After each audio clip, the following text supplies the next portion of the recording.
All right. Should be live here in just a few seconds.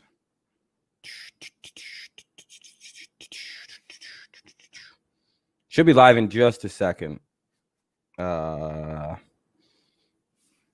actually. Okay, there we go. It's live. All right. What's up, Alex, Kevin, Aiden, Mike?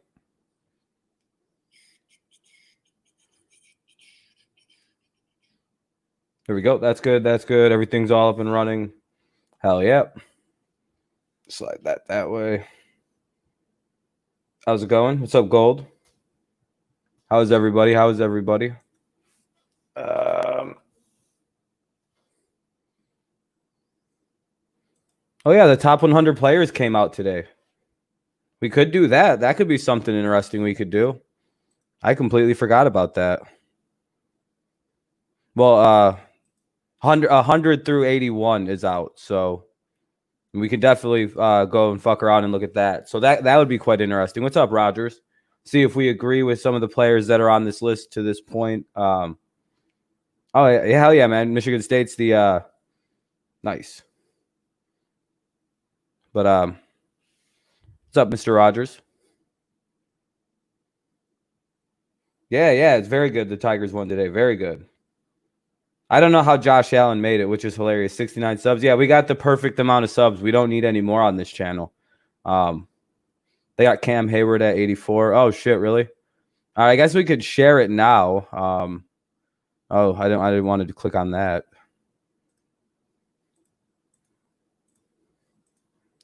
There we go. The number 100 is Levante David, Tampa Bay Buccaneers outside linebacker. The top 100 players, I believe, is the list. This is the list voted on by the NFL players themselves. So this is the opinion of the actual athletes. Yeah, you know what?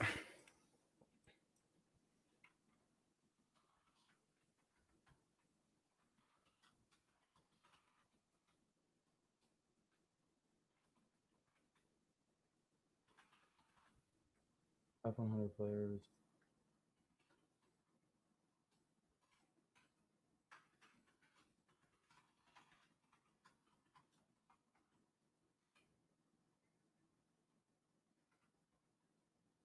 Here we go. We'll talk about the top 100 NFL players of 2020. We'll make that the stream tonight. 69. What's up, Valix? What's up, Eric? So yeah, we'll do that. We'll just go over these and talk about this. Up the White Sox beats the Indians, and on Tuesday, I hope the Cardinals beat the Twins, so we can be the first. Yeah, I hope so too. I hope we beat the Royals too. That'd be very nice. Don't care about if people want to come on. They can come on today. Let me hold on a second. It's no specific thing tonight. I'm just chilling and shit. So let me just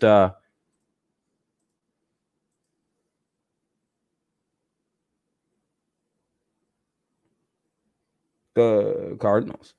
Let me just make sure. I gotta make sure. I'm making sure my audio is connected real fast. There we go. Good. Boom. Oh, boom. What's up, man? Hey, what's up? I'm on. Oh shit.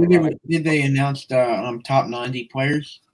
Yeah, they went. I think it's 90 through 90 to 90. Yeah, 90 through 81. Yeah. Or a 91. Yeah.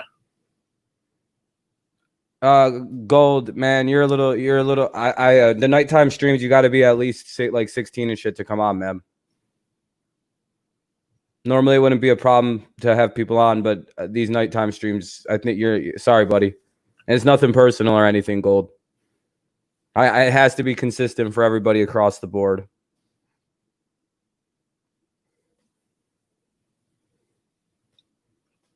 While climbing to 100 subs pretty quickly. Yeah, we're getting up there. We'll eventually hit 100 on this channel. Is that 0 at one point? Yeah. So pretty fast. There should be thousands on this channel. That was my major hope, was like, all right, maybe we can get back-to-back channels monetized. That'd be nice. Didn't happen. Baseball is one of the most nerve-wracking sports. I'm still shaking. Oh yeah, it is. But yeah, Gold, Yeah. it's nothing personal, man. The nighttime streams are just, I got to be consistent with the rules and everything. The Mets are getting destroyed. 14-1. Really. Holy shit. You're getting Pro Galaxy's, that's what Pro Galaxy just said, that we're whooping the Mets. Oh, yeah. I predicted the score to be like this. Like just a blowout. Yeah, just a flat-out blowout. Holy shit. David, okay, so I guess we'll start by going a little bit over this. It's basically Allen, Levante David, who has 1,000 career tackles. Oh, that's not bad. He's quite good. Then they have Darren Waller, the tight end for the Raiders. Brandon Brooks, the offensive guard for the Philadelphia Eagles. Budda Baker is 97 for the safety for the Cardinals. I agree. Yeah, so far, yeah. Chris Carson. Chris Carson seems really high rated on this list at 90. I don't think he belongs. This is the first person where I'm like, why is Chris Carson on the list? The dude is super injury prone. Frank Clark, maybe he should be higher than that. Yeah, Frank Clark shouldn't be at 95 either. That seems weird too. Well, that's messed up. That's wrong. Kelsey, that makes sense. He's getting old. He's getting old. Yeah, that makes sense.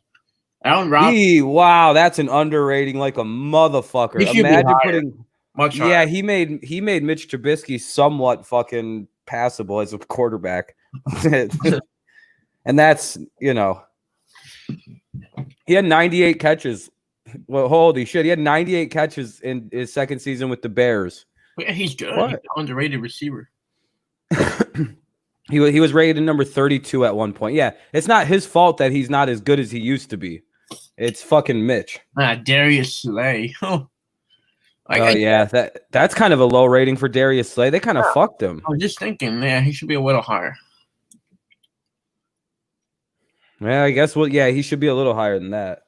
But swap Carson and Clark. Yeah, I agree. I think Carson and Clark should be swapped. 100. Baltimore Orioles 2-1, Tigers 2-1, Yankees 2-1. It's a good team. Yeah, things are good so far. So Braves and Marlins will be tied for first in the division. Looks like it. Wow, the Marlins. Grady Jarrett. Grady Jarrett should be like, this is where Frank Clark should be if we're putting players in places. All right. Well, that's it. Well, that's 9. Those are the. There'll be more tomorrow. No, there's 90 through 81 is on here as well. Oh, really? So this is the one that was just released as of 9:58 p.m.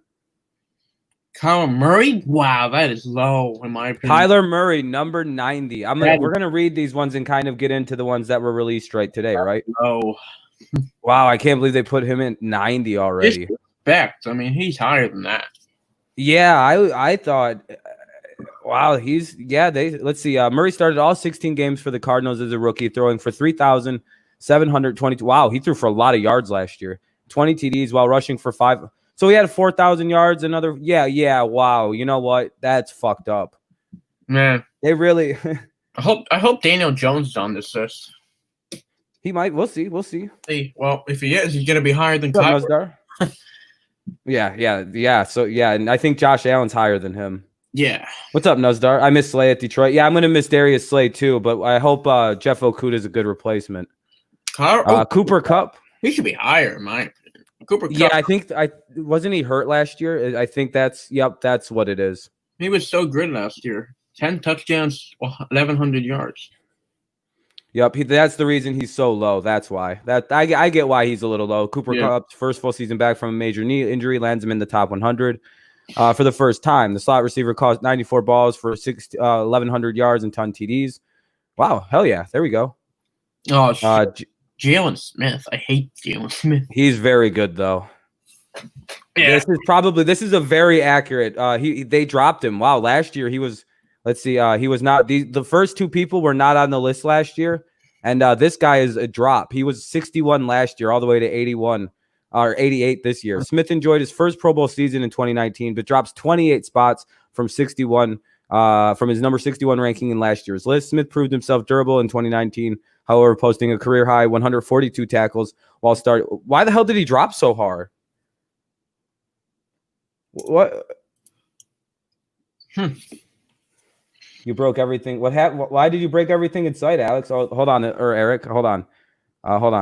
We were beating the Rays 4-2, and we put Ken Giles, who was injured but was hiding it, which led to the bases loaded, then walked in a 3-1 count, and then he took out as at a 3-1 count, and then the other guy walks the guy. Hold on, I'm gonna reread that. I fucked that up. But was hiding it, which led to bases loaded, then a walk, then a 3-1 count, which he took out at a 3-1 count, and then the other guy walks the guy to make it 4-4. Okay, that makes sense. So he took out a 3-1 count. So someone else walked the guy, and the same shit happens, and then he broke everything in sight. Damn.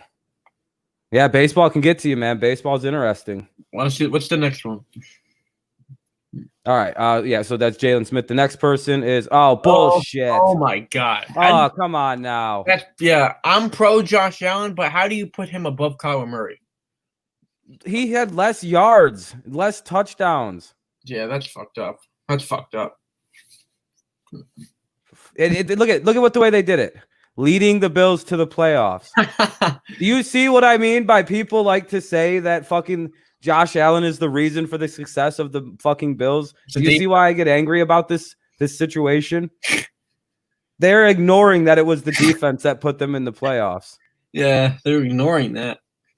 They're like, it was Josh Allen's 58 completion percentage that led them to the promised land. Oh, that's not even close in my opinion. And Jamal Adams is the best safety in football, I think.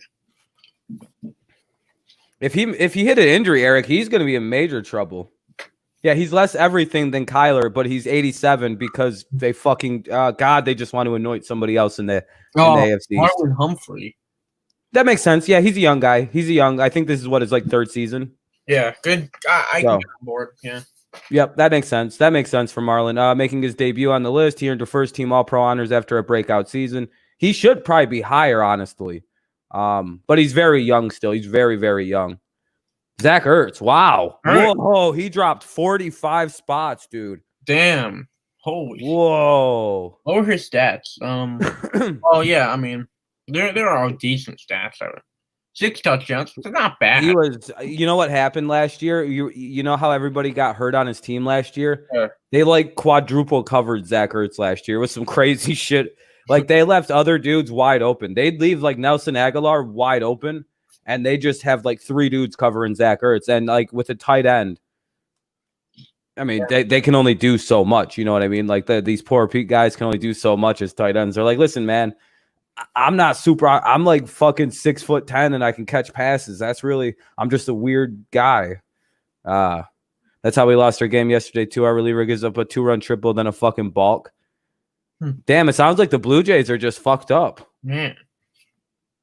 I would take Jamal Adams over Malcolm Jenkins. Jamal Adams is already like the best safety in the NFL after like 3 years. Dude's a shutdown monster, and I'm so glad he's out of New England. All right, then we got Cameron Hayward at number 84. Oh, not bad. I would say not bad. Yeah, that makes sense. He's slowly moving up. Yeah. All right, let's see. Okay. Eric Kendricks. Position is he? Yeah.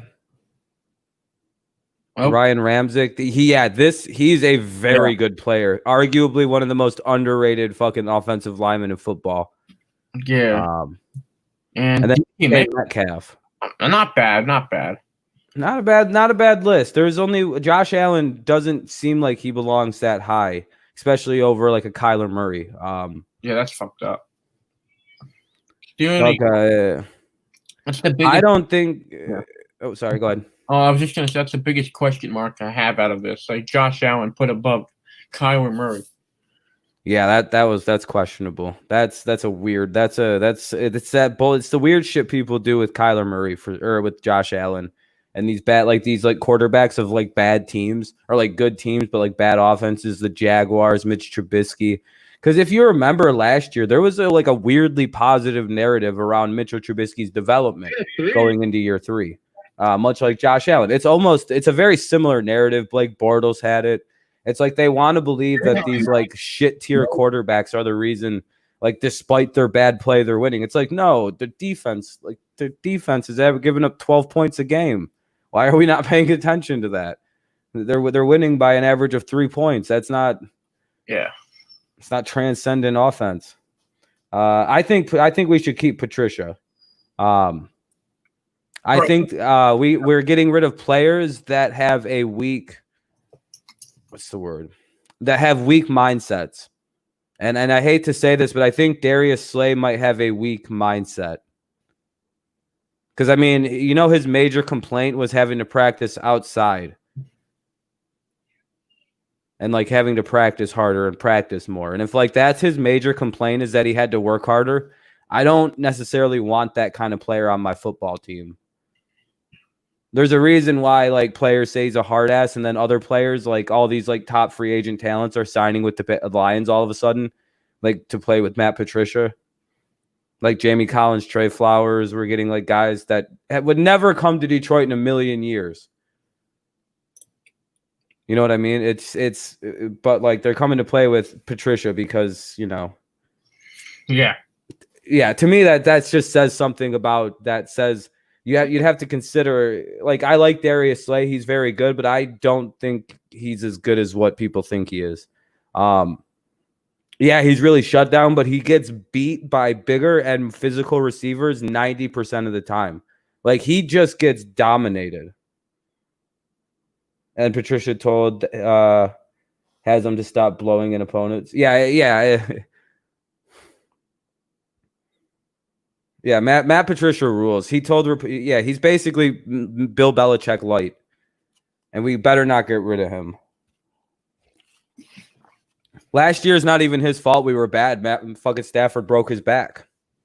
Can't even blame that out. That's just on, like, we lost every game without Stafford. We needed him. No, there's no baseball team in Nashville.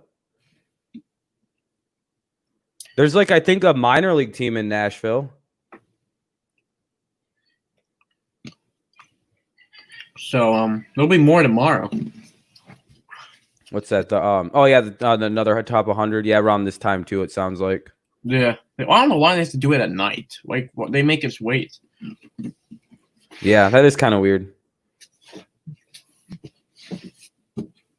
Bullshit. Yeah, it's probably it's a minor league team. Yeah, like, do you think Barkley will crack the list?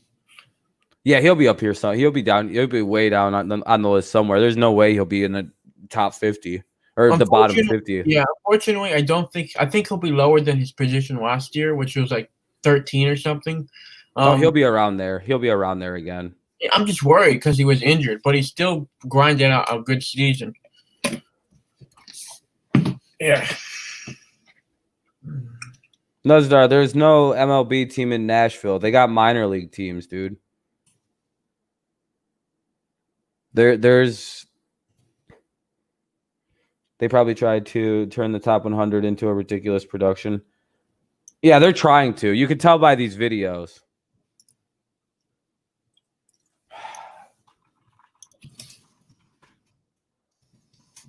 Nuzdar.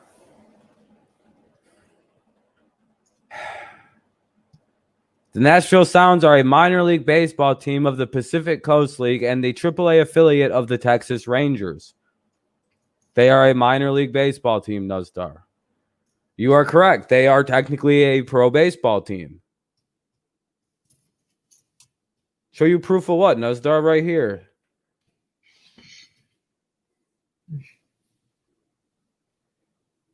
Fan of because I found out about pro sports when I was living in Israel. And I found out about football before I found out about every other sport in the world by watching the Super Bowl. Then when I went to visit my brother in America, he lived in a city called Detroit. Never been to America before. And then I went and watched some sports. And I was like, wow, I really like the Tigers. I seen this player. His name was Craig Monroe. He had a walk-off home run at one of the games I went to. It was magic. It was electric. And then I was like, all right, I'll fuck with these Detroit teams and the Patriots. Does that make sense? My introduction to sports was the Patriots, and then I went to Michigan when I moved here from Israel eventually. Because they beat the Panthers in the 2004 Super Bowl. And much like every 9-year-old kid who's trying to pick what team they're going to root for, I picked the team that won. So, But you got to remember, in 2004, I was 9 years old. So when I picked the team I liked, I just went with whoever won, and I liked the uniforms better of the Patriots, as most 9-year-olds would just be like, I like that team. They seem like they're very exciting. Who would have known that I just got lucky? So that, yeah, no, that's the team. That's how I picked my team. I said, I'm going to just like this team from here on out. I could easily be a Panthers fan. Had they won the Super Bowl, I'd just be a Panthers fan. Yeah, that makes me a Patriots fan. Yeah, that's how I picked my favorite team.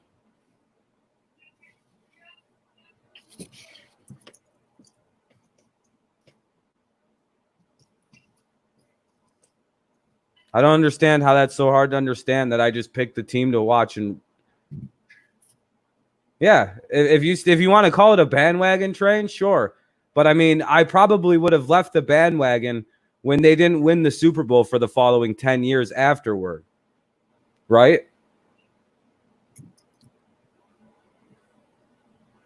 So tell me something. Tell me something. If it was a bandwagon situation, would I have not been a fan of that team during the 10-year drought of no Super Bowls? 9, sorry. Correct? Like we didn't win shit. I'd have been a fan of another team that won Super Bowls during that time. Like a lot of bandwagoners, I probably would have been more into Peyton Manning or like Aaron Rodgers. You know, Mahomes now. Not still die hard to the Patriots to the point where I was ready to sell out for fucking Jarrett Stidham. I was trying to convince people for about 2 months now that Jarrett Stidham's the next Steve Young, and it wasn't fucking working very well. Let me tell you, that was a fucking train. That was a hill I was dying on by myself. Yeah, man, it's not a bandwagon after 17 years.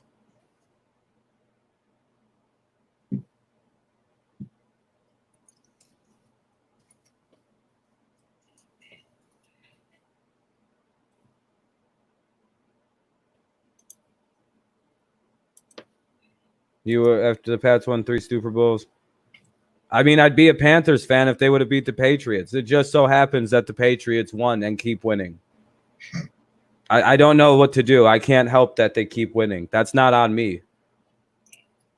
I got nothing to do with that. I think actually football is made for me specifically because a lot of the shit that I want to have happen happens. But like every so often, there's like a bad year where some like shit like Aaron Rodgers wins a Super Bowl or Peyton Manning. Like if football was actually correct, there is no reason why Peyton Manning won less Super Bowls than Tom Brady. If football was not made specifically for me, it seems at times. How the fuck did Tom Brady and the Patriots just keep winning and shit? It's great. It's great. It's great. Especially the 6 Super Bowls and 9 going. It seems like the game like these great talents never. And see, the thing is like I'm a homer for very bad teams for the most part. The Patriots are the only team I like that is any good. Every other team I like is fucking terrible and just chokes. Every team I like is choke artists like the Tigers. The Pistons, they just haven't been relevant since Chauncey left. Red Wings haven't been relevant since the turn of the decade. And I genuinely hate.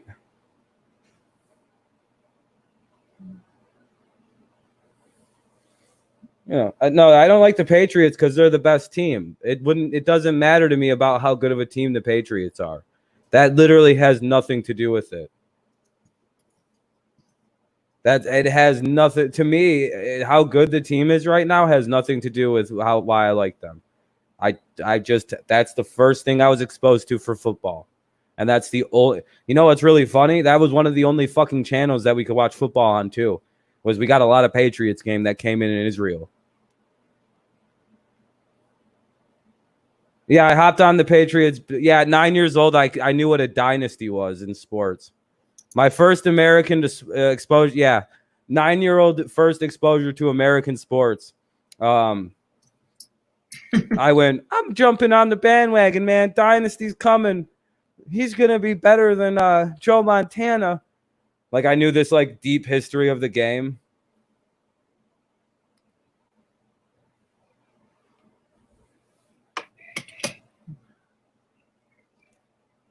Why would it goes like this, but it's like Tom Brady's my favorite Patriot. But like then it goes like Rodney Harrison, Ty Law, then Corey Dillon. It's like, why would all these like very early Patriots be like my favorite players of all time? When I was a young prophet when I was a football fan. I would have never. If I was to be a Nostradamus of picking sports teams, wouldn't I become like a San Francisco Giants fan in the early 2000s before they won all the World Series? Like that, they became a mini dynasty in baseball. They won a bunch of World Series real quick.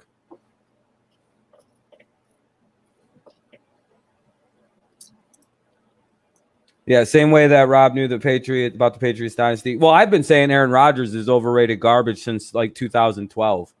After a Super Bowl year, by the way.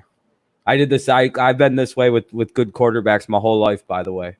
You guys think the Mahomes thing is like some new thing I'm trying to do? No, I genuinely hate quarterbacks that get compared to Tom Brady. It's the defense mechanism. We got to defend Brady because everybody thinks he's not as good as he is. So to me, I have to go on the defense. I have to make sure everybody knows that these sons of bitches are just talent. And Jamarcus Russell was probably more talented than 90% of quarterbacks that played football ever. A better arm, can run better, hard to sack. But you know what? What the fuck does talent mean? Brady's less talented than all them motherfuckers. Guess what, though?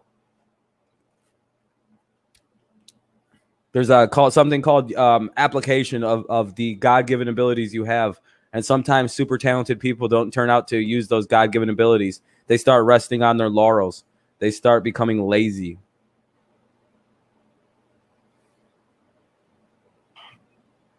I really wish the Steelers. That's a reason why I don't like the Steelers, by the way, a little bit. You fucking assholes really gave Aaron Rodgers a Super Bowl. Dude, it's hard for me to still fuck with the 49ers. I genuinely can't believe they just gave Mahomes a Super Bowl. They've weaponized a very shitty fan base. Sorry, Eric, but you guys are weaponized right now.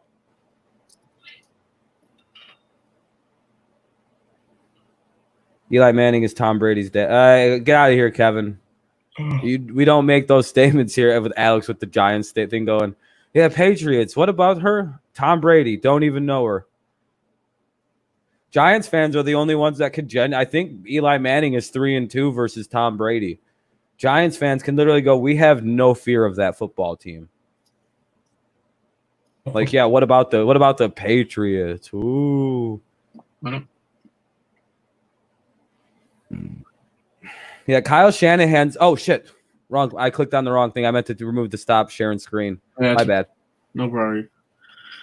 Yeah, see, Kyle Shanahan is the most generous generous coach in history. He just straight up gives people Super Bowls. He gave us a Super Bowl. He gave the Chiefs a Super Bowl. Breeze will be done after this year. Yeah, I think so. I hope so.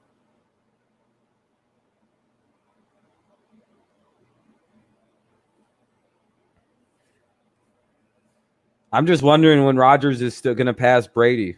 I've been waiting to find it.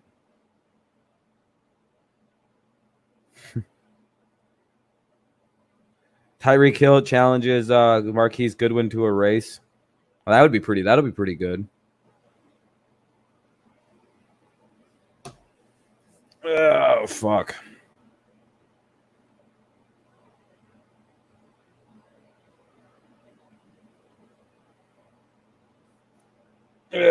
Yeah, so I don't know. Let's see. No, I don't think Breeze is going to win another Super Bowl there in Nunstar. I think that's a bit of a pipe dream. Personally, anyway.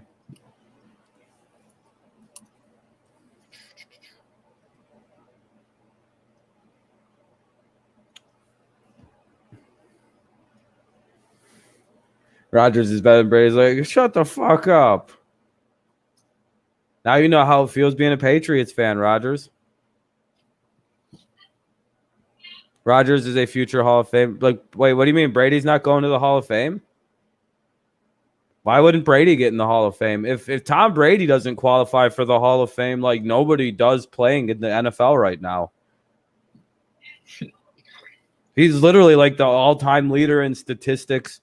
Like if say Drew Brees doesn't play, Brady leads all passing statistics for the most part, except maybe he might not get yards. Like, oh. Yeah, Rodgers is going to get in the Hall of Fame. Of course he will. But unlike Brady's in the Hall of Fame too, man. His numbers are better than Rodgers, like way better, like far better. And if you add in his playoff numbers, Tom's the greatest passer that's ever played in the game of football.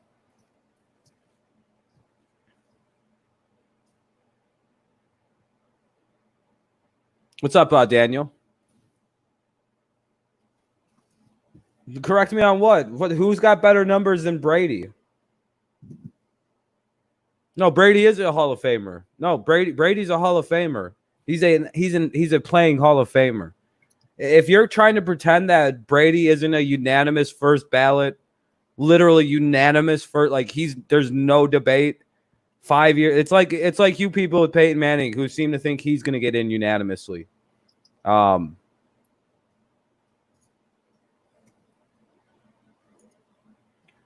like literally, Rodgers will never pass Brady. Brady's the only GOAT, no question. The only thing Rodgers has on Brady is arm talent. Yeah, and arm talent only gets you so far. Brees is a choke artist. Choke artist. Brees is a choke artist. What are you talking about? Yeah, you lost to the Vikings twice in the playoffs. He literally lost to Case Keenum, dude. Case Keenum. Come on. Yeah, to the Saints, credit. I mean, all they had to do was tackle the guy. They would have won the game. I know, that's so bad. Brees is a system offensive player. He only works good in Sean Payton's offensive system. Why was he terrible in San Diego? He gets traded and gets saved by fucking Sean Payton. See, I can turn on the head coach game too. Let's add in all the playoff numbers. Tom Brady has over 600 touchdown passes. No one else comes anywhere the fuck near that.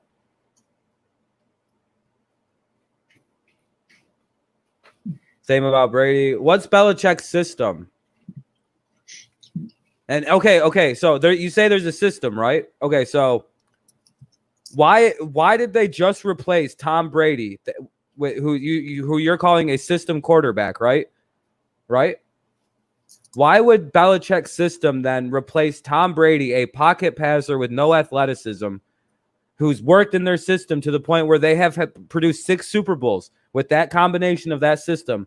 Why would Belichick, who's arguably one of the greatest head coaches in the game's history, then go get a athletic ass quarterback to run the system? That doesn't fucking make any goddamn sense. What is that rapid change in the system? Why would you change the system so dramatically? Why would you not go get a pocket passer like, I don't know, Nick Foles? Oh, wow, that would have been the actual – if the Patriots ran a specific system, who would have been better to replace Brady? Nick Foles or Cam Newton? It would have been Nick Foles, logically, because who plays more like Tom Brady? Like one – is your reasoning like what system? You mean the system that's catered around Tom Brady? Like no, hold on. The system is Tom Brady. Tom Brady's the system. How is he a system QB? Yeah, I'd like to hear the epic reasoning of how I just explained how he's not a system quarterback, because in a system you would replace a part with a similar part, not the radical difference of another part. Matt Castle was throwing to fucking Randy Moss. Of course he had a decent year. You can't really be a bad quarterback and throwing balls to Randy Moss. It's really hard. You have to be a very bad quarterback to not be able to throw to Randy Moss. Yeah, fucking Matt Castle didn't make the fucking playoffs on a team that went undefeated the year before. Do you believe Deflategate? I don't give a shit about Deflategate. I don't think you can cheat in pro sports unless you take steroids in the NFL. That's the only cheating in pro sports.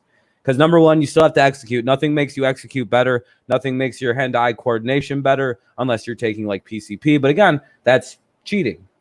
That to me, if you're doing something that makes you faster and bigger and stronger in football, that's cheating. In baseball, I don't even think it's possible to cheat. I don't think it's really possible to, with a flat football, does that make it so you can't tackle me? Is it harder for you to break a pass up or intercept a football? If it's easier for your receiver to catch the ball, it's easier for your defender to intercept the ball too with that same logic. If it's easier to catch a football when it's like a little flatter, it's easier to intercept it too when it's a little flatter because it's still just catching a football. I don't understand that. That was a non-issue to me. And I think based on the punishment, it was a non-issue to the NFL too. The non-punishment was 4 games. Like, and it shouldn't even, like, you know what the usual punishment is for fucking with a football? A $10,000 fine. Why know why the Patriots got fucked? Because the league hates the New England Patriots. That's all. Tom's never done anything in his career and got a 4-game suspension for what is usually a $10,000 fine. Look it up. Look up what tampering of game equipment is. It's a $10,000 fine. If Brady was drafted by a team, not the Pats, he would be in a horrible situation. He got lucky to be drafted by the Patriots with GOAT Bill Belichick, which was a good system for most QBs. So why was Drew Bledsoe 5-11 the year before? Same exact team, by the way. Why was Drew Bledsoe so fucking bad in the system, who is arguably more talented than Tom Brady? No, not even arguably, is more talented. Most quarterbacks are more talented than Brady. I consent that. Brady is non-athletic. He just is a smart guy who knows how to make very good decisions while throwing the football, and he's got a pretty decent arm. Like, that's Brady's strength. He's a very good decision maker.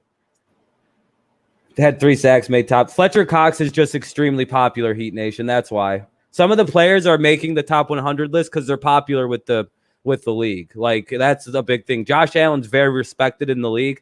That's why he got so high on that fucking list. His running thing. Yeah, I know. He's like 80. He's higher than Kyler Murray. Yeah, but see, then why did Brady immediately step up with the team and win the Super Bowl?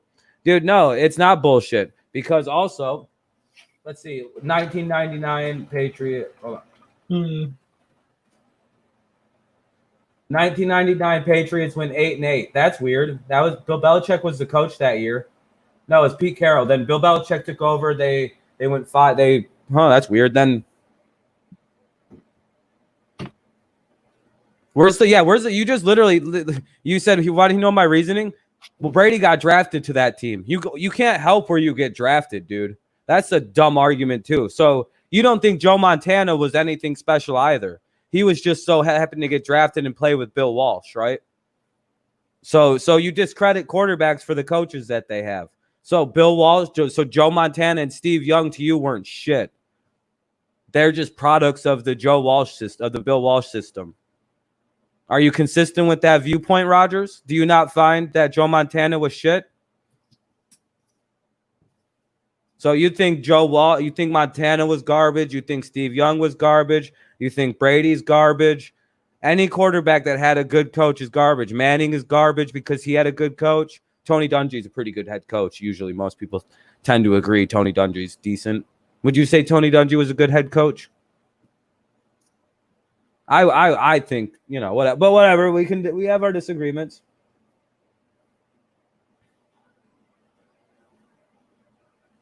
And Coughlin left, Eli wasn't so good.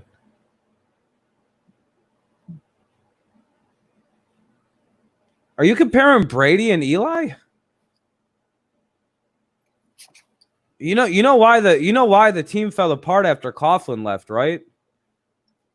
Because they refused to acknowledge the failing offensive line. Yeah. That's literally why that's the only reason the Giants fell apart. They ignored their offensive line and they signed Nate Soldier and he sucked. Losing Coughlin was a huge part of the failure. Yeah, and Coughlin was a defensive coach. So Eli manned the offense, Coughlin did the defense, and then the defense has been awful since they've lost Coughlin. Not just Tom Coughlin. We've been drafting poorly year after year. We were not addressing any needs. Like Eric Flowers, Eli Apple, those picks were just horrible train wrecks for us. It just so yeah, that's not completely it. So Rogers, I have one more question. Do you think Brady then is going to win the Super Bowl, or do you think the Patriots then are still a dominant threat to win? Because if you think it's all Bill Belichick and all the Patriots system, they have what is technically a better quarterback than Tom Brady in your view, because Cam had to carry the shitty Panthers. Tell me something. Do you think that the dynasty is not over in New England because they now have Cam Newton, or because it doesn't matter if they have Brady or whoever, because it's Bill Belichick, doesn't matter? If that's your view, I'm completely fine with that, which means that we're good until we lose Bill Belichick in your eyes. See, it's never Brady. The only possible way Brady does good next year is because of a stacked offense and a good head coach. See, Brady can't win. The only reason he did good in New England is because he had Bill Belichick. Only reason he'd do good in Tampa Bay is because he has stuff around him to work with. What the fuck is it? Why doesn't Brady? What are you this critical of Mahomes? Rodgers is better than Brady. Are you this critical of Patrick Mahomes having the number one rated, the best team to like? Are you this critical of Mahomes and what he has around him to win, which is Andy Reid and the most stacked offense the NFL's ever seen? Now answer my question. Are the Patriots done as a dynasty then? Hell yeah, Amir. What's up, man? Man. So I don't understand, Rogers. You seem to have weird views. Do you hold these views consistent for everybody, or is it only for Brady? And what does Brady have to do to prove he's good to people? Like it's always something else. It's always the only reason Brady's good is because of the coaching. The only reason Brady's good is because they put a lot around him. Meanwhile, look at Mahomes, dude. He's the GOAT. Mahomes is the GOAT, bro. Look how good he is. Look at what he has to work with. Nothing, dude.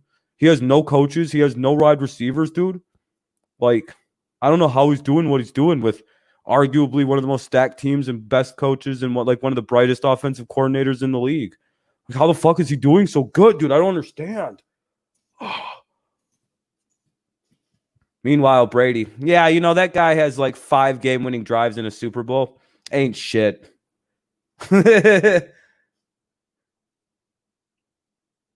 No, dude, I'm answering. You're ignoring my good questions here. You're basically saying that Brady's a system quarterback. So my question to you is the Patriots dynasty over? You have not answered that question. Also, do you hold those standards for other quarterbacks, that the only reason Brady is successful is because of his coaching or his weapons? Do you hold all quarterbacks to that standards then? Like, do you hold everybody to those standards, or is it just Tom Brady because you dislike Tom Brady for no reason? Because he's successful.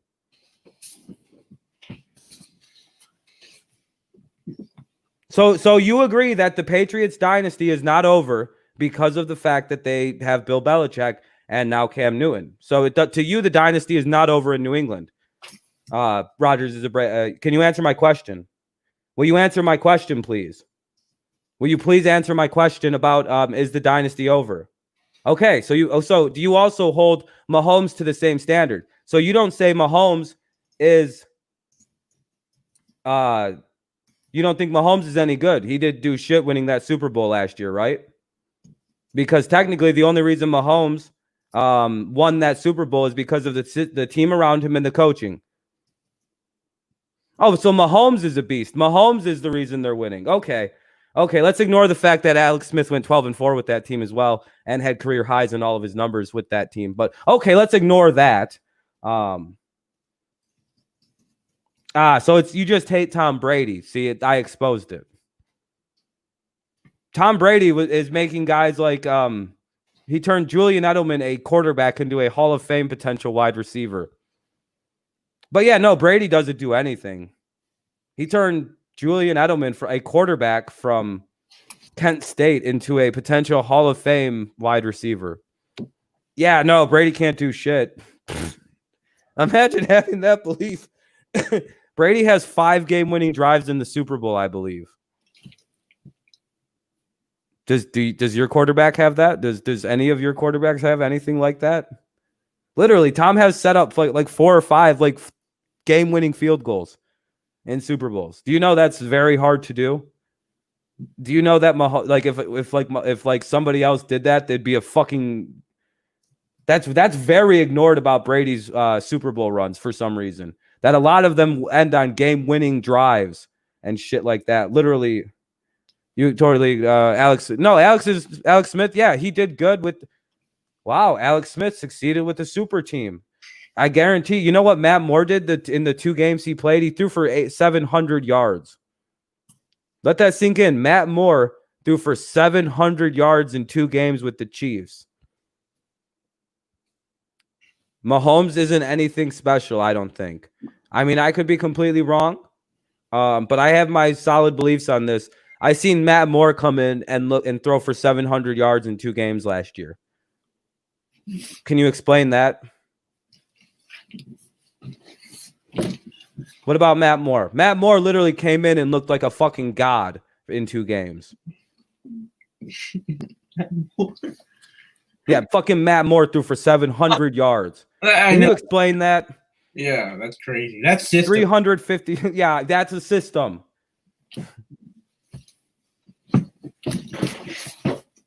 Yeah, exactly, Alex. It's really like, come on, man. I don't mean, and I get it. Like the Mahomes, and again, I always have to go back to this. Mets are trash. I always have to go back and defend Mahomes for some reason. What I seen him do in the playoffs last year was very impressive.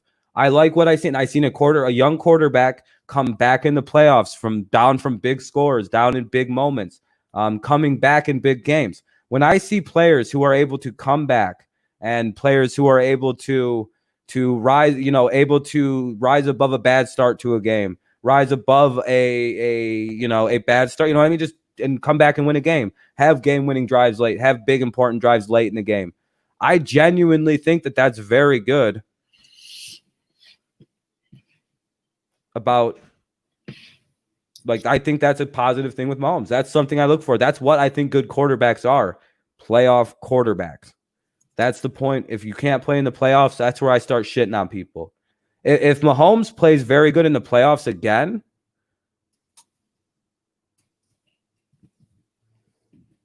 then it's like, yeah, dude, he's a good quarterback. But it's like, you can be a regular season juggernaut all you want. What does that mean? Matt Moore is a good backup. Matt Moore threw for good backups don't throw for 700 yards in 2 games, dude. That's unreal. That's literally that starter level. That's 350 yards a game, dude. Come on. Do you realize how many yards a game? That's fucking insane for a backup to come in and throw for just as many yards as the starter did. Isn't that the definition of a system where you can just plug in some guy named Matt Moore who sucks dicks on other team? Don't tell me Matt Moore is a good like he's a good backup, sure, but like good backups don't come in and just throw 700 yards. That's crazy, man. And again, I'm not even trying to take away from Mahomes because again, I look at what he was doing in the playoffs. That's more important to me. That's why I hold Brady to such a high fucking regard. You know what I mean? That's why I look at that's why when I look at Manning, I'm like, man, there was something happened to him in the playoffs. So it's similar to Rodgers. Something happens. Genuine belief you have? Hold on, is my stream? He had Emmanuel Sanders, Demaryius Thomas, Eric Decker, Reggie Wayne, Marvin Harrison, Dallas Clark. You know how many Hall of Famers this fucking... Wait, dude, are you kidding? Are you trolling when you say that? Are you forgetting Marvin Harrison and Reggie Wayne, Dallas Clark? Like 3 Hall of Famers? Yeah, then every guy that he just said when he went to Dallas, Wes Welker, Emmanuel Sanders, Decker, Demaryius, the other Thomas, C.J. Anderson, Joseph Adai. Oh, hold on. What are you? What? Are you fucking around, Rodgers? Come on, man. Marvin Harrison literally had the single season reception record till Michael Thomas just broke it. Literally, you do realize Peyton Manning's owner created a rule in the NFL Like he's on the rules committee, Jim Irsay. They made a rule in the year 2005 or 2006. I forget which year they officially made that rule, where you're not allowed to make physical contact with receivers down the field after 5 or 10 yards. You know, the bump and run rule that came into the NFL that made it so that physical safeties and physical defensive backs couldn't just dominate your receivers down the field.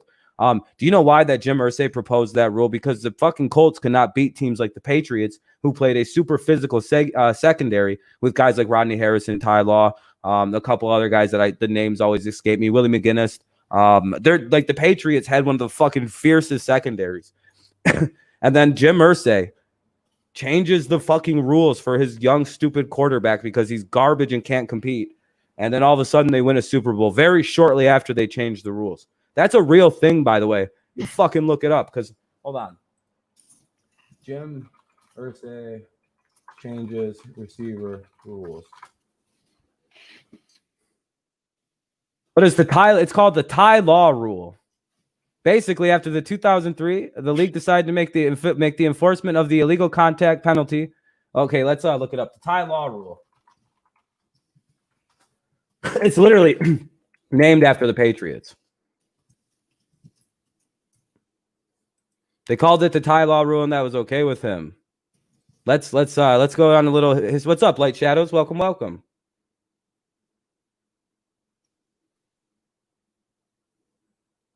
See you later, Rogers.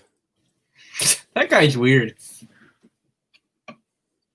Look at this. It was Sunday, January 2004, and even though the Patriots had completely outplayed the Polians Colts, Indy still had a chance, down 21-14. All the game, the combustible GM railed about this rough stuff from Patriots defensive backs. Ty Law, in particular, who on one occasion flung Colts wide receiver Marvin Harrison out of bounds during a route. But it was the two bludgeons of Marcus Pollard that caused Polian to go Krakatoa. Excuse me. I'm sorry. I'll be right back in like 5 minutes. Oh, no problem. Yep. All right.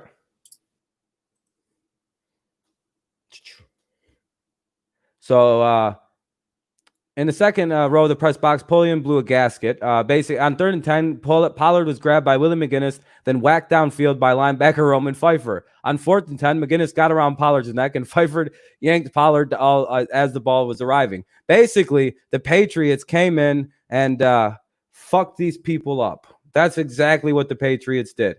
We came in and played super physical on the Colts.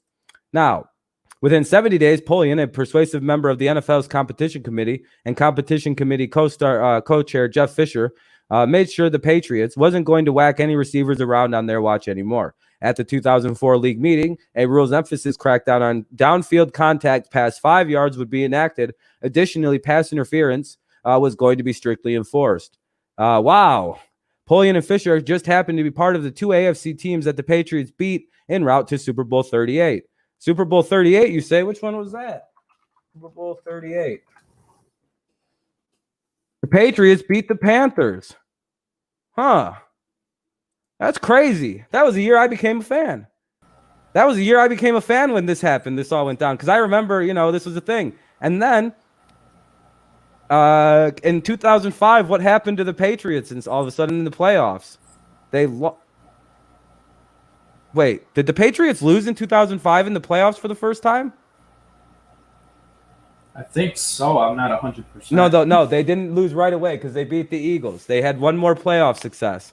And then what happened in 2006? They lost to the fucking Broncos, January 14th, 2006, because of the Ty Law rules. They literally made rules to stop the Patriots. Nobody likes to bring this up. But to stop how good the Patriots were at the beginning of the decade, they literally just made rules up where they're like, you can't touch wide receivers. And it was to protect Peyton Manning and Peyton Manning's wide receivers. But how you doing, man?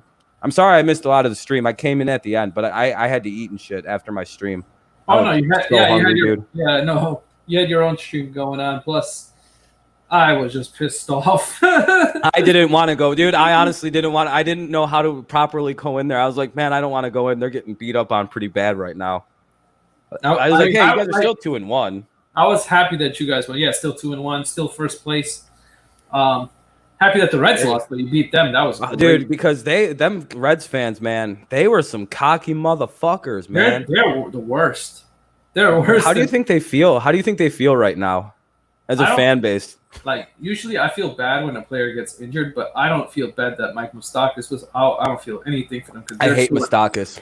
Do you know how angry I was to see he was on the Reds? I went, oh, I hated him on the Royals. Now we get the Royals. Oh, next game for the Royals? Yeah, we have a 3-game set with Kansas City. We could go 6-1. We could go 5-1 to start the season. We got a hard matchup. We got to play Minnesota. They've been crazy good. And then after I got to play the Brewers, so I don't know. We'll see. It's only a 2-game series though for some reason. So yeah, Mike, I agree. That's gonna be a good series though. Yeah, both of them are in Minnesota, back-to-back days. So it's gonna prove what your team is. Playing Minnesota proves what your team is for everybody. White Sox got the fuck beat out of them today. The Yankees, dude. Minnesota may be the best team in baseball. Dude, they scored 14 runs. They did that just. The Yankees have all their hitting, but they barely beat the Nationals. So the Twins clobbered the shit out of them twice. They lost very once happy. Too, though. They lost once too, though. But still. Yeah. But still, Rogers left to go Google some stuff. Yeah, they made so many rules implemented just to stop the Patriots makes the dynasty more impressive. Yeah, that was the thing. I know that there's the Tom Brady rule, the Tuck rule, but there was like 50 fucking different things put in place to stop the Patriots. Like every time Belichick figures out a manipulation to the fucking game, they make a new rule to stop the Patriots. You know you know how linemen have to declare if they're eligible or not? You have to declare the eligible receiver. You know why that's a rule? To stop the Patriots. Dude, there's fucking crazy rules in the game that are specifically designed to stop Tom Brady from being too manipulative. And it's I get it. What's up, Spider? No, I wasn't talking about the Cardinals losing. I was talking about the Twins killing everybody and how we got to play them next. Rob released. Oh, yeah, I heard we released pretty much everybody, all the undrafted free agents. We kept J.J. Taylor, though, the speedster. Like a tiny little speedster. He's probably going to be the replacement for James White coming up soon. Mm-hmm. I got a bad feeling we're not going to re-sign him. His ass is going to go to Tampa Bay. He's going to be like, I'm going to Tampa. Tom's down in Tampa. Gronk's down in Tampa. I mean, Julian's heading to Tampa. We're all heading to Tampa. It's a retirement team. It's like the Cardinals last year. Please beat the Twins. Yeah, I really do need you to beat the Twins. Yeah. We got because if you beat them, we're in first place. Oh, it's gonna be hard. Wait, who the fuck did the Indians play? I don't know.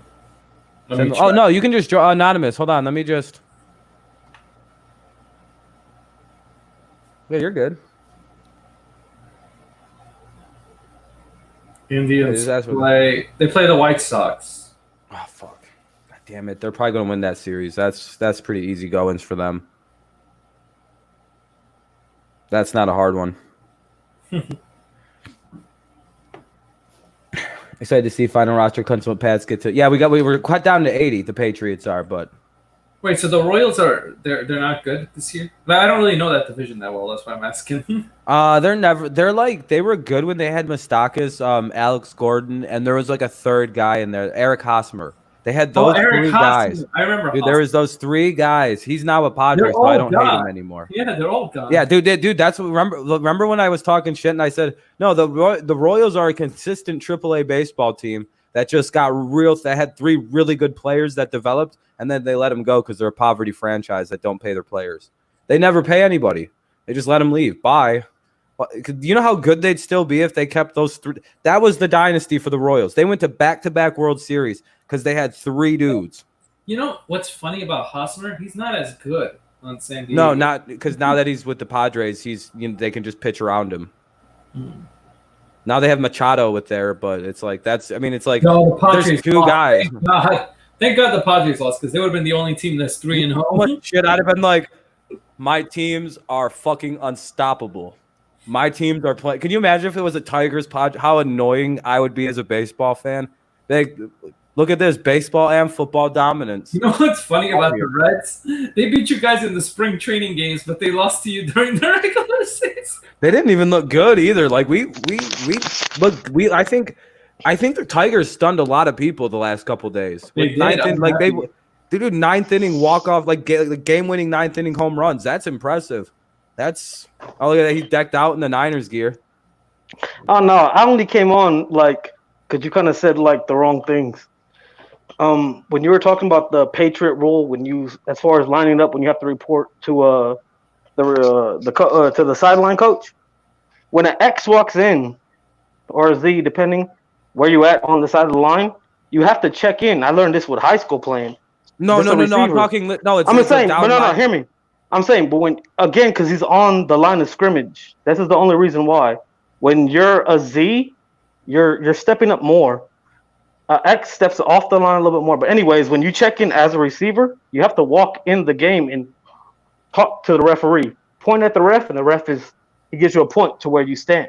Yeah, that's receivers. Linemen didn't have to ever do that. No. But when you're an eligible 16. receiver, is the point. Yeah, though. linemen. There's always there's allowed to be one eligible down lineman now, But and now you gotta they have to realize, declare it. like- they didn't have to before. No, but the declaring part is because where they're standing on the line of the scrimmage. That's all it is. It's because they're standing at tight end point. Get what I'm saying?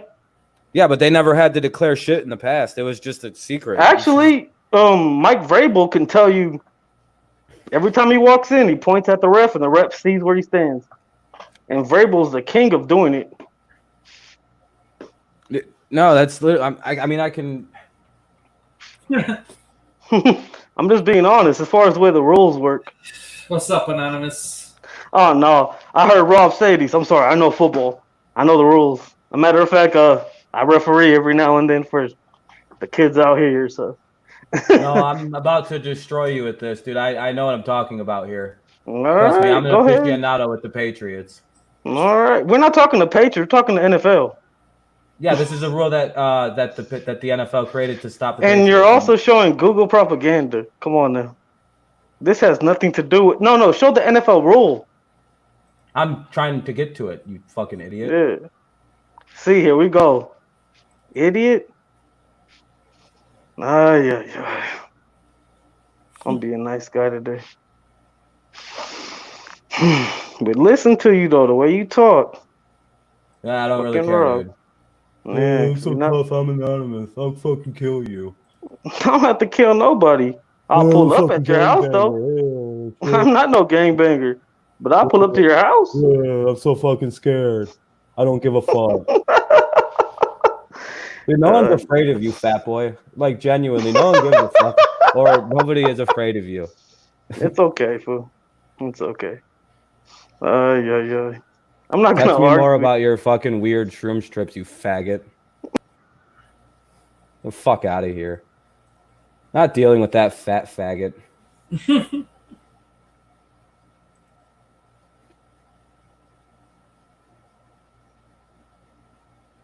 Here. To understand what this means, one must understand. Let's see. It contains a section that covers this. There must be at least 7 players on the line of scrimmage at the snap at each play. Of those 7, only 2 of the outside players are eligible to catch a pass, but there are only 2 players outside players that one's hold on. But not only are the 2 outside players the only ones on the line of scrimmage eligible to catch pass, they must be eligible receivers. To understand what this means, one must understand not only NFL rules. Yeah, I don't understand why fucking people try to let me try to explain something and they start talking over me and expect me not to be like, well, shut the fuck up and let me explain my shit before you start talking. Like, do you not know how to let people talk and get their fucking points out? And then go, well, why are you getting mad that I'm talking over you consistently? Oh yeah, because you're a fucking idiot and you're a fucking mouth breather that doesn't know how to talk. What is an eligible receiver? The league requires all offensive linemen wear a number from 50 to 79. This rule is enforced. And in fact, you must be, if they move past the line of scrimmage, we have to go down. See, this is why I didn't want to get into this. This is literally something you have to spend fucking 30 minutes going over. This is all banned. They can't do this now. Under NFL rules, the offense effectively has to have 5 players on the line. Normally, these 5 players are offensive linemen. The Patriots didn't do that. They used 4 clearly identifiable offensive linemen and had another player who was lined up in a different part of the formation declare himself as the 5th ineligible player. The problem, the Patriots didn't know who that player was until the referee announced it a second before the play started. The Patriots were basically playing hide and seek with eligible receivers in which linemen were disguised as receivers. After the game, it was clearly called deception. They now made a rule against that fucking doing that. And that's what I was fucking talking about, Anonymous. Jesus Christ. Yeah, I don't like it when people are like, I'll pull up. What are you gonna do? Pull up and do what? Yeah, I grew up in the fucking Middle East. Do you think some weird Mexican scares me? No.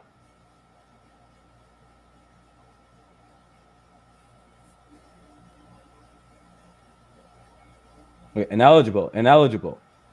Boom, boom. They were not declaring who was eligible and ineligible. This guy was not eligible. This guy was. Nobody knew that because they didn't report it to anybody. Before the play, running back Shane Vereen declared himself ineligible to the referee. Just seconds before the play, the referee announced it over the public address before the snap. Then Lane signed up right here. On the same play, he is now eligible.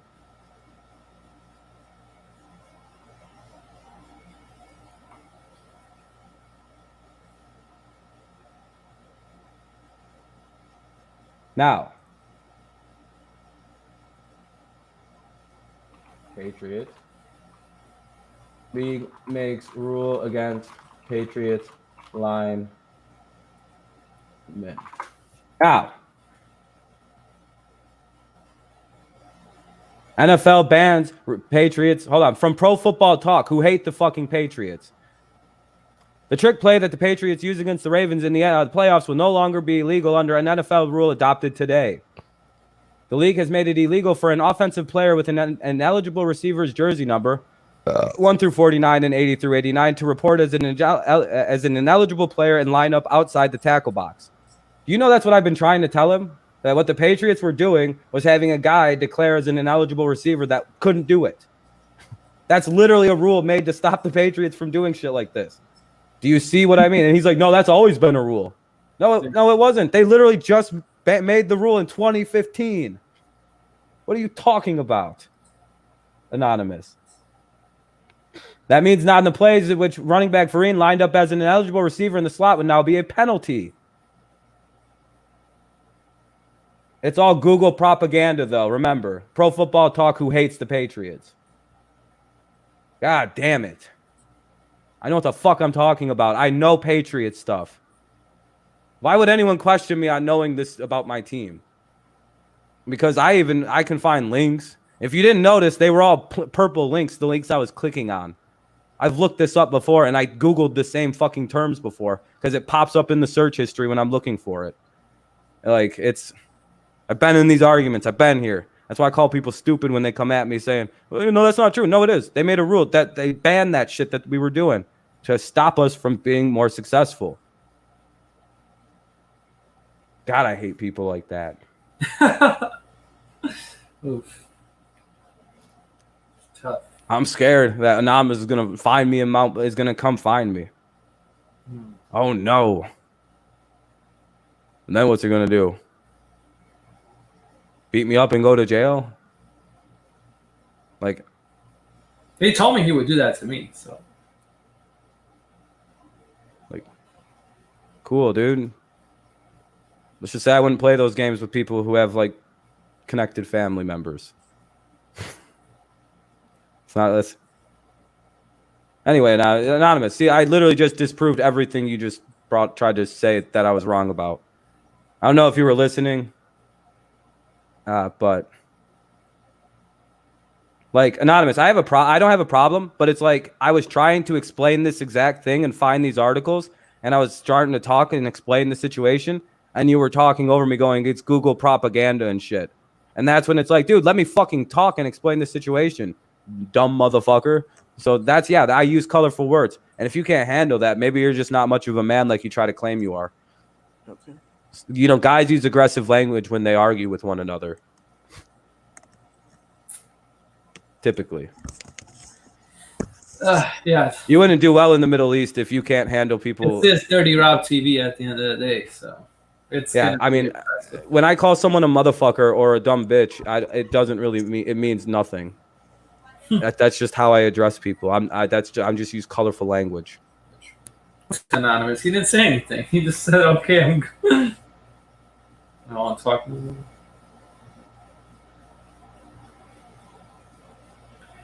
So, I also don't like fake tough guy bravado shit. It bothers me. So you think it's all fake?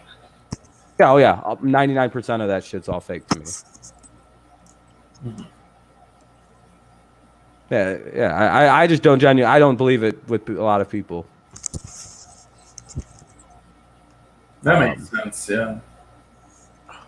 And it's nothing even against this guy specifically. It's just I don't believe a lot of the fake tough guy bravado shit. Because like I don't know, man. I've seen some real bad motherfuckers in my life. Like, and there's some They real usually very don't tough talk about it. They just do it. No, they never. You would never know. You would never know. Like, dude, like my dad was in the Mossad and stuff like that. Like, he doesn't go around telling people that he could kill you with like 90 different ways of being trained. You know what I mean? Like, my grandpa was in the Mossad. Like, my brother was. They don't go around like telling people that they are like super trained in like martial arts and shit like that and can drop most people. You know what I mean? Like, why they don't? You know, why would they do that? What does that prove? Maybe it's a cultural thing. Maybe that's part of my problem. Because what? Just I don't know. Who cares? Who cares? Let's talk about sports. I still cannot believe you guys took 2 from the Reds. I still can't believe that. Ohtani. Oh shit! Yeah, Ohtani didn't get an out. Giants beating the Dodgers. Are they beating the Dodgers again? Yeah, I hope they crush the Dodgers. Yeah, kill them. Ohtani did not do good. Oh my god, he gave up 4 runs and didn't record a single out in his game back. I think he's done pitching, right? He should just become a hitter now. I don't know. I thought he does both. He does do both. He just had Tommy John, so it was just he's finally back. But maybe it's just. I thought Ohtani was hitting the other day. Oh shit! Wait. Yeah. He hits just fine. I think he hits like 280 and shit. He's a good hitter. The Dodgers tied the game up. Oh really? Oh, good for the Dodgers. They tied it up. You said the Giants? You mean the Dodgers tied it up? Dodgers tied it up. Oh, it's only 1 run. Of course, you could tie that easy. Yeah, Amir. I thought it was like more. Yeah. Oh yeah, he's good, dude. He hit 285 and 286. Well over 300 at bats. 400 last year at 286. Oh yeah. He should just focus on hitting. Just focus on hitting. I hate these guys that try to be fancy and try. I get it. Like I get what he was trying to do, but it's like, dude, you blew your elbow out. Stop. You're fucking your hitting career up. What are you doing? What are you doing? Pitchers do that too. You know, Cardinal pitcher did that too. Rick Ankiel. He switched. Yeah. He couldn't pitch no more. He went to hitting. He actually became a good, decent hitter. Yeah, it was like, dude, if you do one thing, why don't you just like Bumgarner? It's like, why didn't you just become a hitter? I mean, I get you're a great pitcher. So I don't know. He would have been good at whatever he did in baseball, it seems like. Fuck that guy. I hate Madison Bumgarner. Well, he was so good. He lost, so he ain't won. He finally. But he'll win in the playoffs. He's like a really good playoff pitcher. Bumgarner? Yeah, he's one of the best. And he can hit in the playoffs too for some reason. He's like one of those, those weirdos that are just really good in the playoffs? Sometimes, well, man, it's hard to not talk about baseball right now, Light Shadows. Why are we always going to talk about football? This is baseball season. Talk about football when football gets a little closer. I don't get these people. Yeah, but I don't want to talk about. We talked about football like every month. Well, there's nothing to talk about. There's nothing to even talk about in football. How about baseball? Don't talk about. Yeah, there are. All these games are going on right now. There's like no news. The top 100 players list. Oh, came out again? What the fuck? I think 72. Oh, they released 80 through 71 too. Oh, really? Yeah, hold on, guys. We got more of the top 100 list out, everybody. Hold on a second. We actually do have something with football we could talk about, Amir. Hold on. They released more of the top 100. 80 through 71. Let's get it started. We just did 90 through 81. Should we? We'll review it real quick. It was Murray. Was the new addition. Cooper Kupp, Jalen Smith. Fucking this guy. Marlon Humphrey. I'm not going to say number 87. He doesn't deserve to be referenced. Number 85, ironically, is Zach Ertz. Also wears number 86. And then Cameron Hayward is number 84. Eric Kendricks at 83. Ryan Ramczyk at 82. DK Metcalf at 81. And now we can go to number 80. DK Metcalf is that good? That's kind of over. Yeah, they put him up there. That's way too high. They released this at 10:57, so they just released this. Number 80, Myles Garrett. That makes sense, right? He dropped because he, smacked the guy with his helmet, so, you go down a little bit. Calais Campbell. All right. So far, that's fine. These seem right. Tyron Smith, that's a little high. No, actually, he's one of the best tackles. Never mind. Probably, actually, he should be a lot lower, actually. I guess his age is starting to catch up. Keenan Allen at 77. Lattimore at 76. Wow. Earl Thomas at 75. That seems really like, whoa. Ronnie Stanley, that's a snub. Fletcher Cox, 73. What? I forget this is a bit of a popularity thing, too. Josh Jacobs, Jarrell Casey make up the bottom ones. Wow. That's a bit of an overrating right there. A.J. Brown's going to be like number 5 or some shit. No, A.J. Brown is better than DK Metcalf. He better be higher on this list. Like I said, this is a pop. 1,000 receiving yards last year. He's like, there was somebody way better than Fletcher Cox that's like way lower than That's him. what people don't get. Tannehill doesn't have to be that good. A.J. Brown is so good. You just throw him a cut route and he's gone. Dude, I was playing Madden earlier, by the way, and I got cheated hard. What do you mean? How'd you get cheated? Oh, I got fucking the Raiders, dude. I was up at listen to this bullshit. They had nothing going. It was like a 10-7 game, right?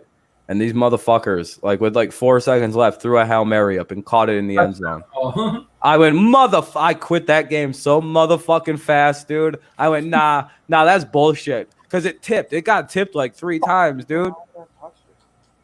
How is that even possible? How does the game even allow that to happen? Gilmore's going to be number 1 probably, yeah. I would imagine. No, Tom Brady's not number 1. No way. If it's not Gilmore or Brady, this is a flawed list. I don't know. It's going to be Mahomes. Is it not? The best player? Yeah, it's clearly going to be Mahomes at number 1. I can't really imagine get mad at that, at this point. Man, that sucks for you guys. I'm happy. I like Chandler Catanzaro. I don't think he's that bad. No, I don't think so either, but Rosas was really good. Well, last year he was terrible, Rob. Oh, yeah, that's true. I forgot. He was fucking up. That's why they got rid of his ass. Yeah, and I'm surprised you guys didn't go get Gostowski. Well, he also, I actually wanted Gostowski the most, to be honest. No, I wanted Ryan Suckup. I wanted Gostowski. I thought for sure you guys. The reason why I him. wanted Gostowski is he knows Judge. He was, that's what I thought too. I thought it was immediately I was like, oh, they're gonna go get Steven. But they said that this guy is not. They may get another kicker and have a competition. So it's not. They could still get Gostowski. It's still not over. See if he's signed anywhere. No, he's a free agent. I didn't see any signing from him. Giants should sign Steven Gostowski. That's what everybody's starting to say now. Okay, so yeah, that's an actual popular. I didn't even know that was a thing with Giants fans. Yeah, it's a popular. Oh, here we go. Hold on. He has a rapport with the coach. Creepy bloody mask boy. Remember when we were talking about making a Nuzdar movie? Or a movie based off Nuzdar's like multiple mask personality. Oh fuck, that's genuinely creepy that he just came from behind the couch like that. Good times are back. Why is Nostar not in What the fuck? He should have just been an actor. Yeah, I know.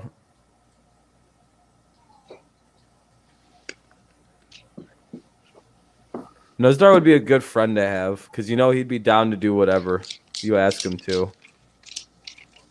Like, hey man, I need you to act like an idiot in this video for me. He makes his own masks.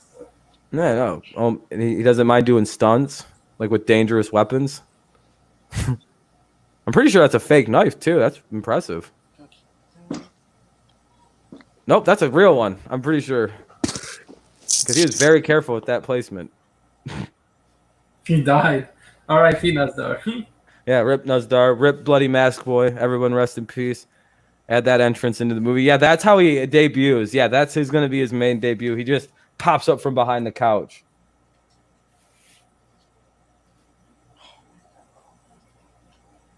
Imagery, and I think he wants $6 million a year. Who are you talking about again, Mike? $6 million a year. Oh, Gostowski. Yeah, he wants that's too much money for a kicker. It's like, yo, Steven, what are you doing? Why do you want so much money? Even as good as you used to be, too. Like, you're coming off major hip surgery.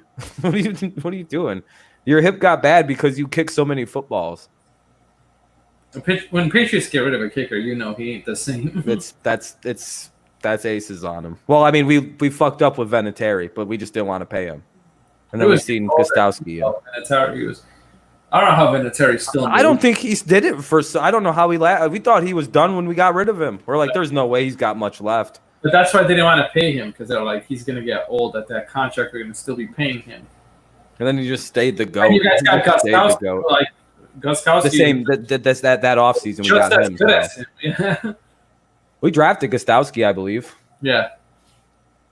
Patriots draft kickers. We draft our kickers in New England. It's very stupid, but that we do that. You guys did it this year.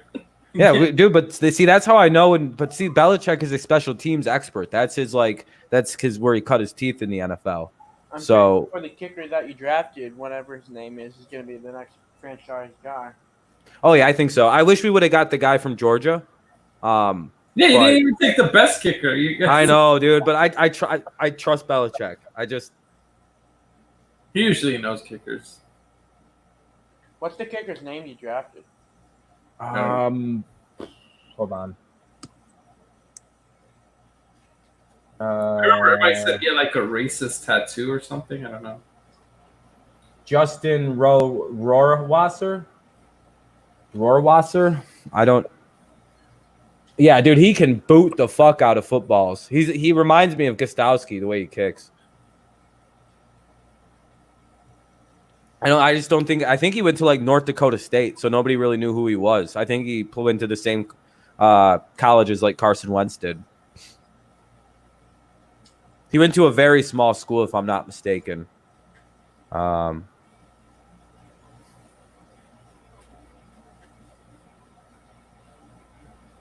Marshall. He went to Marshall. So that's, the fuck. Imagine getting drafted from Marshall and it's the kicker. You're just like, all right, everybody, we got a player in the NFL. Who was it, coach? The kicker. God, you all suck ass.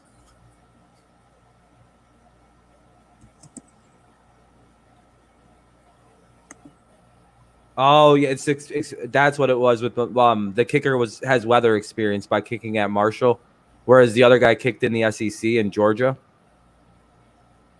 Very good weather compared to you have to kick in New England 8 games a season. Good luck in Buffalo, in New York. It's fucking shitty. So that makes sense. That actually makes sense. For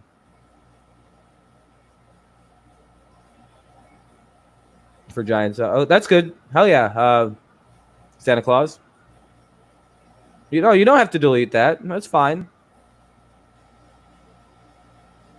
I don't see anybody. That's fine.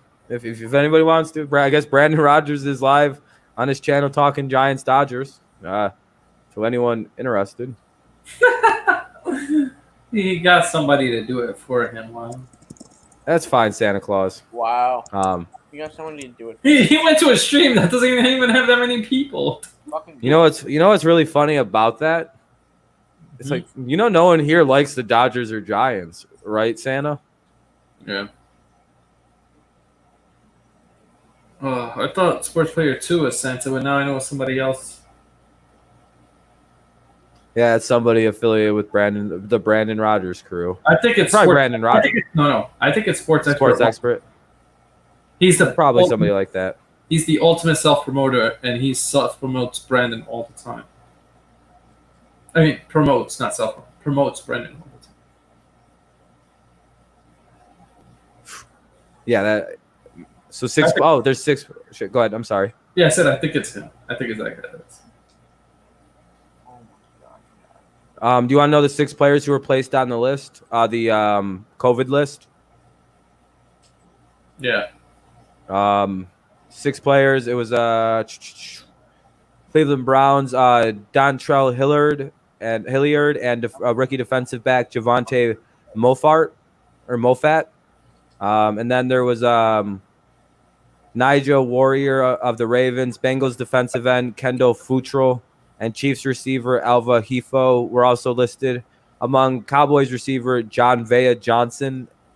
So those are the 6 guys, I guess, that are on the list. They all have, you know what I noticed? They all have very hard names to say for some reason. I was going to say, yeah, they seem very hard. Yeah, man, that was brutal, dude. I was like, what the fuck I'll show you the names. It's not me just not knowing how to read. Mm-hmm. Look at these names. Well, those ones, I just misread Mofat, but look at these. Kendall Futrell, Aliva Haifo, John Vea Johnson. It's just like, what the hell? I fucking hate complicated names. That's the list of people. That's crazy.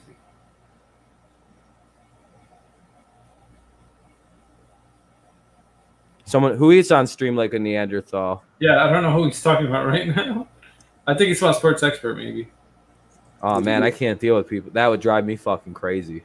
Yeah, it did that day. Yeah, I don't like it when people eat. I can't do it. That noise of someone munching is just, it's like, yeah, I'd fist fight you if you did that in my, like, around me. And then I'd claim a fucking mental illness, which is there's an actual mental illness for people not liking those noises. I'll fight. I'll scrap with somebody. Fucking use it. Aaron Jones will be on the top 100 list. There's no fucking way they leave him off. Yeah, there's no way. Oh, Jesus. I don't know. They hate that guy. The NFL does hate that guy. They do. They seem to want to forget that Aaron Jones was the reason their offense. Hello, Miss Viola Davis, or my Viola Swamp with a knife. How are you guys? Is that a prop knife? Yes, it is. Okay. It's not real, Rob. That's what I figured. Someone is looking. God damn it, Nestor. Would you guys like to learn some history? Yeah, what's the history lesson today? Miss Viola Swamp. Okay. Right. I didn't know you play. Is this your drag? Is this you playing a drag character? Yeah. Are you like a transgender or whatever? Yeah. He said, yeah. Okay, I got you. You know what's funny? Hold on a second. The face is genuinely hilarious on the mat. Like, if you look really carefully, it's like a person with like a red nose and like a poofy hair and like a tiny little face on the paper. It's genuinely a hilarious mask on the face. Yeah, get close to it. There we go. Thank you.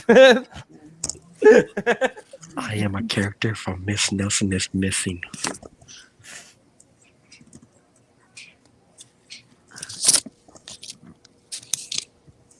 Like, that's one of the funniest drawings I've ever fucking seen. All right, what's the history lesson today? The history lesson is... What? Let me think of... Okay. What year did Abraham Lincoln die? You asked this last time. Okay.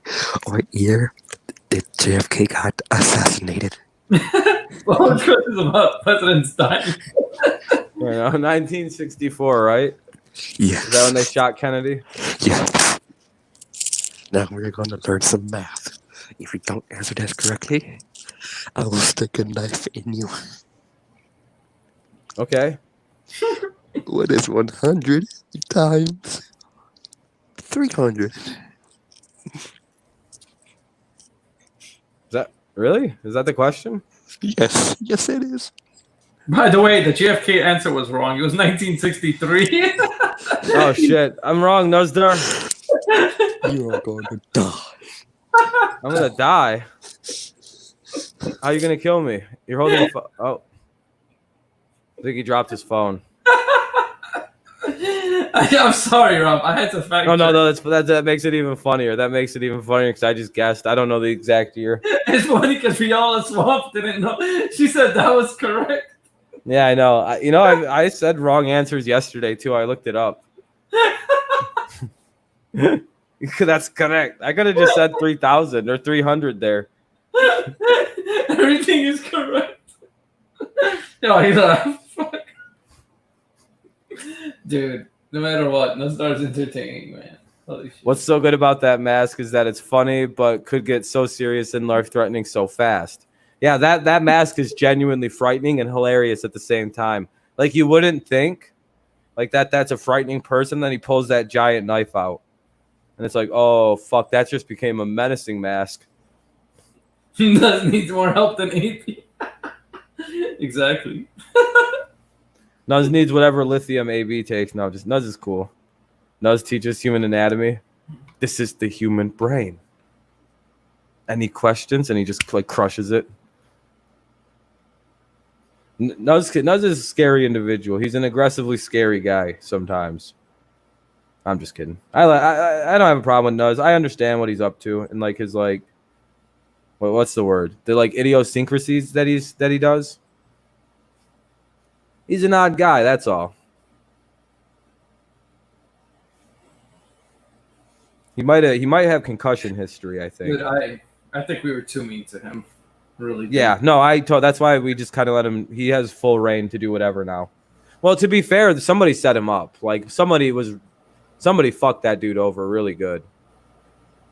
And at the end of the day, that's why I'm just gonna believe that Nuzdar wasn't doing anything and he was just a fall guy. I think those trolls were the ones disliking your stream. No, it's 18-0 right now. No, but then somebody was back then. It was Texas Savage Sports. Remember, he admitted to being the one doing it to DeAndre Joseph. Oh, he came in and told me, he's like, yeah, I was told to tell you that that he's the one been fucking with your streams, pretending to be Nuzdar. It's like, well, that's good. That's great. I told you, Rob. When Nuzdar told me it's not him, I believed him. I was like, I know it's not him. I get why you. I get why you thought it was him. It makes sense. But. Will you be live streaming? Yeah, we'll be live for the Tigers tomorrow. Yep. That's just they don't tell you like who's disliking it or not. And tomorrow there's no Cardinals game, so I don't know what. Oh, really? Shit. I'm doing the Lakers and Wizards at 3:00. Oh shit! Getting that scrimmage in. Well, I'm gonna see what happens. I'm gonna do it with very. No. There's a level of sarcasm. I already know. There's a level of There's a reason I'm going to do this because the whole stream I'm going to be like, all right, we're doing another basketball game. We're not showing it this time, motherfuckers. Don't ever ask me again. And hopefully all them people come and watch. But I doubt it. I need to add something from the debate earlier. What's up, man? But Texas Savage don't bang his head on random shit.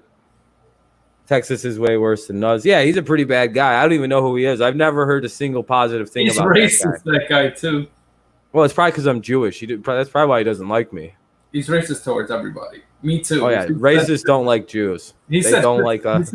He said shit to me too about being Muslim and all that shit. So shit. You know what I found out recently? I think ironically, the greatest thing that happened was stupid Deshaun Jackson and not stupid Deshaun. Deshaun Jackson and stupid Nick Cannon running their mouth about Jews, because I think it's going to bring the black community and the Jewish communities together in this country, because I think we're starting to realize, wait a minute, these motherfuckers are making us hate each other for some reason. So funny? We're the same. Exactly. the black people, the Jewish people, the Muslim people. They're very similar histories. They're trying to make all three of these groups hate each other. And Hispanics too. Wait a minute, Europeans? I will put Hispanics in this group also because they're minorities. While the people at the top are just benefiting while these people just fuck each other over. Yeah, and it's like, wait a minute. It's like, no, you got to come together to fucking screw the top people. We got there's a game being played with us, and it's very annoying that we're being used in that way. And it's like, at some point we will realize that we've done it. It's happened numerous times in the past. It's called full-scale revolutions. We've seen them in numerous like empires in the past. It'll probably happen again. Rogers, who gives a shit about your debate? It's fucking stupid, bro. I can't even listen to this no more. Yeah, Alex Smith probably would have been leading the team to a Super Bowl too. The same year Kaepernick did it, Alex Smith was gonna do it. Like, he was on the pace to do it. Alex Smith is probably the most screwed over quarterback in the history of the NFL. They keep replacing him on his teams. He like takes over these bad teams and helps build them up and make them relevant, and then they ship his ass out of town. It's fucking bullshit what they've done to Alex Smith now twice in this fucking league. Yeah, 49ers and the Chiefs. Yep. To be fair, though, Colin Kaepernick was more explosive. Yeah, and I mean, Kaepernick came out looking like fucking Lamar Jackson in the first couple games. The first, like, what was it, first, like, 30 games, Lamar Jackson and Kaepernick. I remember I was like, they're really going to go with Kaepernick? This guy can't throw the ball. Like, Alex Smith is much better, I thought. And then I'm like, what? But he proved that he could play. No, you can't assume shit, blah, blah, blah. He would have won. It didn't matter. The 49ers were good. Exactly, Mike. And I think Jews and blacks need to remember we have very, very similar histories. And we can't fight each other because the second we can't get along, that's when the crackers are going to come get us again. And I know how I look, but this is how it breaks down. It's a religion when it's convenient for liberal whites. It's a religion for racists. It's my ethnicity. I'm not white, so I don't know which one it is. But both things cannot be true.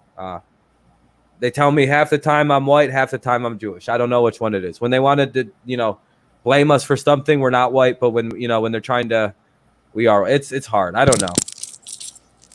The scary bloody man. Oh, we're back. We're back with this guy.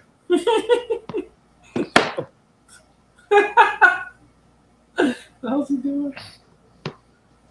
I mean, I'm not even going to disagree that the quarterbacks weren't better than him, but it's like, by how much are they better than Alex Smith? By not that much. Slim margin. Yeah, like, because Smith would have probably done just as well with the Chiefs. He did.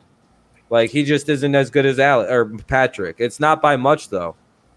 That's my argument. Like, yeah, they're better. And I actually literally, as I've done 1,000 times now, I'll do it again, I give Mahomes his playoff credit. Smith doesn't have playoff success for some reason. He chokes. He actually has problems in the playoffs now that I think about it. Alex Smith does. If I remember right, they lost really quickly in that playoff game. That Chiefs team did. If I remember right, they got the fuck beat out of them too.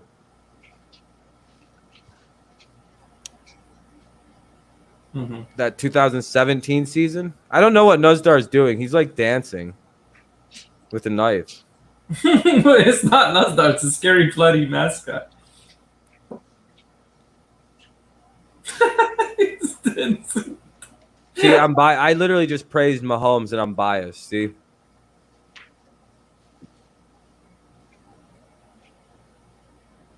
Well, I don't understand. I genuinely don't understand what bias I was showing. I said Smith isn't as good as Mahomes. I don't. What bias?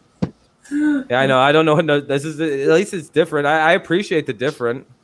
Yeah, he keeps killing himself. If only he had a way to shut his phone off without us seeing him. You could literally see his face.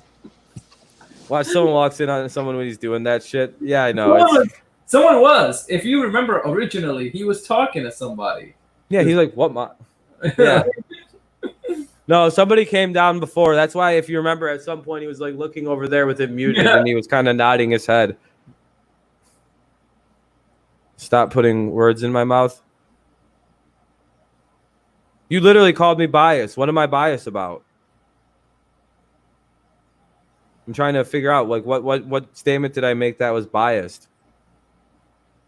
He's locked in a separate part. He's not locked in a separate part of the house. Somebody did come there. Cat play style was pretty good too. Cat put up. If you look at Lamar Jackson and Colin Kaepernick's first like 30 games in the NFL, their numbers are like the exact same. It's pretty fucking eye-popping, actually, how good the start of Colin Kaepernick's career was. People forget that. People forget the dude was dynamic, and then San Francisco fell apart for a couple years. That fucking team got really bad really quickly. It's just these Mahomes fanboys. It's probably just Eric. You know, Rodgers is better than Brady. It's probably just Eric Ackerblade. I wouldn't be surprised. Eric, is that you? Are you Rodgers is better than Brady, Eric?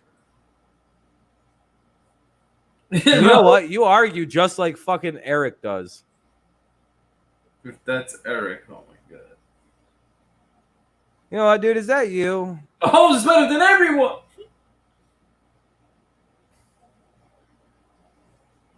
What do you mean, Amir Anonymous? What the? I mean, Eric, it's fine if it's you, but like, I think you might have just fucked up by standing Mahomes a little too hard.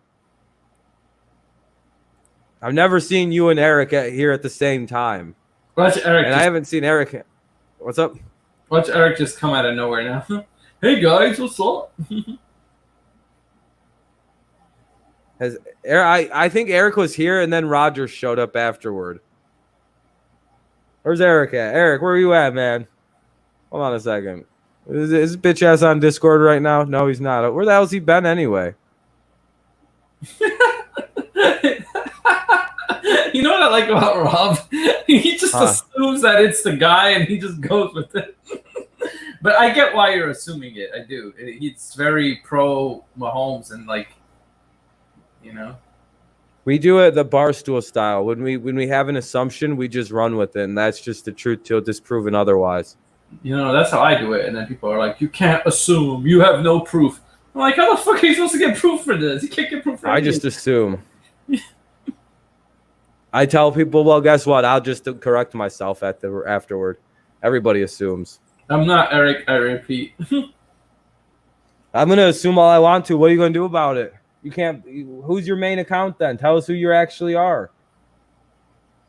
Who's your main account then? I don't play this game. To be fair, though, Nathan, your team did lose a couple of those games that I picked against them. The Steelers were a very weird team last year. Yeah, Spider makes a great point. Brady's 2-1 versus Mahomes, and Mahomes people are like, look how much better Mahomes is than Tom. Okay. Exactly. That's how you become an NFL correspondent or FS1 host. God damn it, Mike. That's pretty funny. Yeah, you just assume things and just say random shit. That's how you get hired to ESPN, Fox Sports 1. I'm on my way to being the next like Colin Cowherd, where I'm making big moves. You guys are staying. I'm like 5 good prediction seasons away from getting. I make big hot takes, but how few people predicted Stephon Gilmore would win Defensive Player of the Year last year? Me. I remember. I look back on some of my prediction videos. There would be like 30 comments of people calling me retarded for saying that I thought Marvin Harrison's catch record was going to get broke by Michael Thomas last year. I thought Marvin Harrison's record. I was like, oh yeah, Michael Thomas is definitely breaking that record. Drew Brees is going after a touchdown record. If Drew Brees gets hurt, they're going to feed Michael Thomas anyway. He gets about 300 receptions a season or targets a season. Something's got to give. You have to like.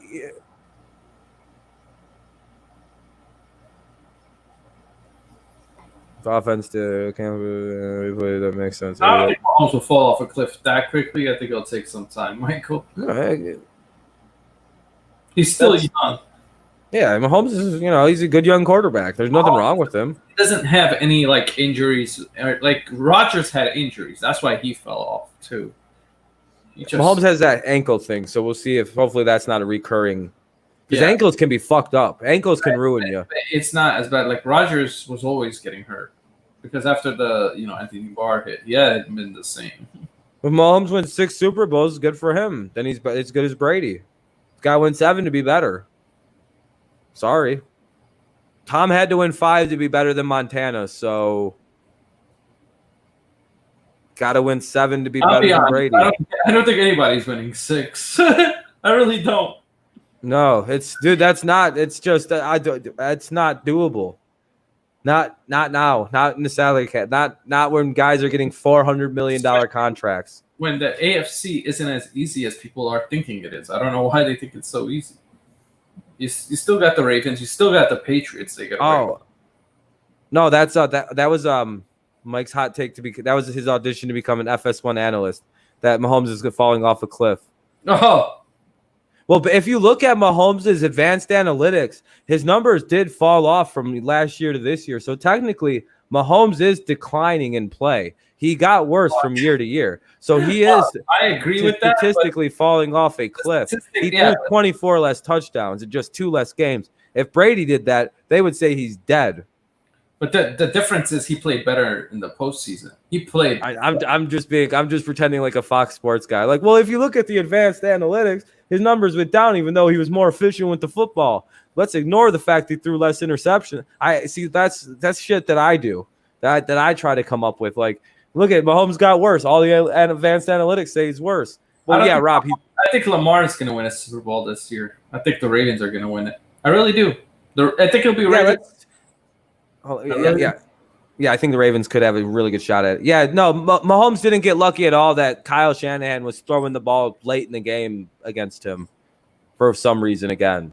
They just stopped running the ball in the second half. No, Mahomes didn't get lucky that, Kyle Shanahan fucking blew it again like he did against the Patriots. If you think the Atlanta Super Bowl was a lucky win for the Patriots, guess what Mahomes' first Super Bowl just was? A lucky win. Hate to tell you, because guess what? Guess who made the same play calls in both of those Super Bowls? Montana was 4-0, not 5-0. Kevin Thomas. Yeah, 4-0 in the Super Bowl. Yeah. Yep. I don't know where you got the 5. I would rather play in 9 Super Bowls and win 6 of them than play in 4, and that's it.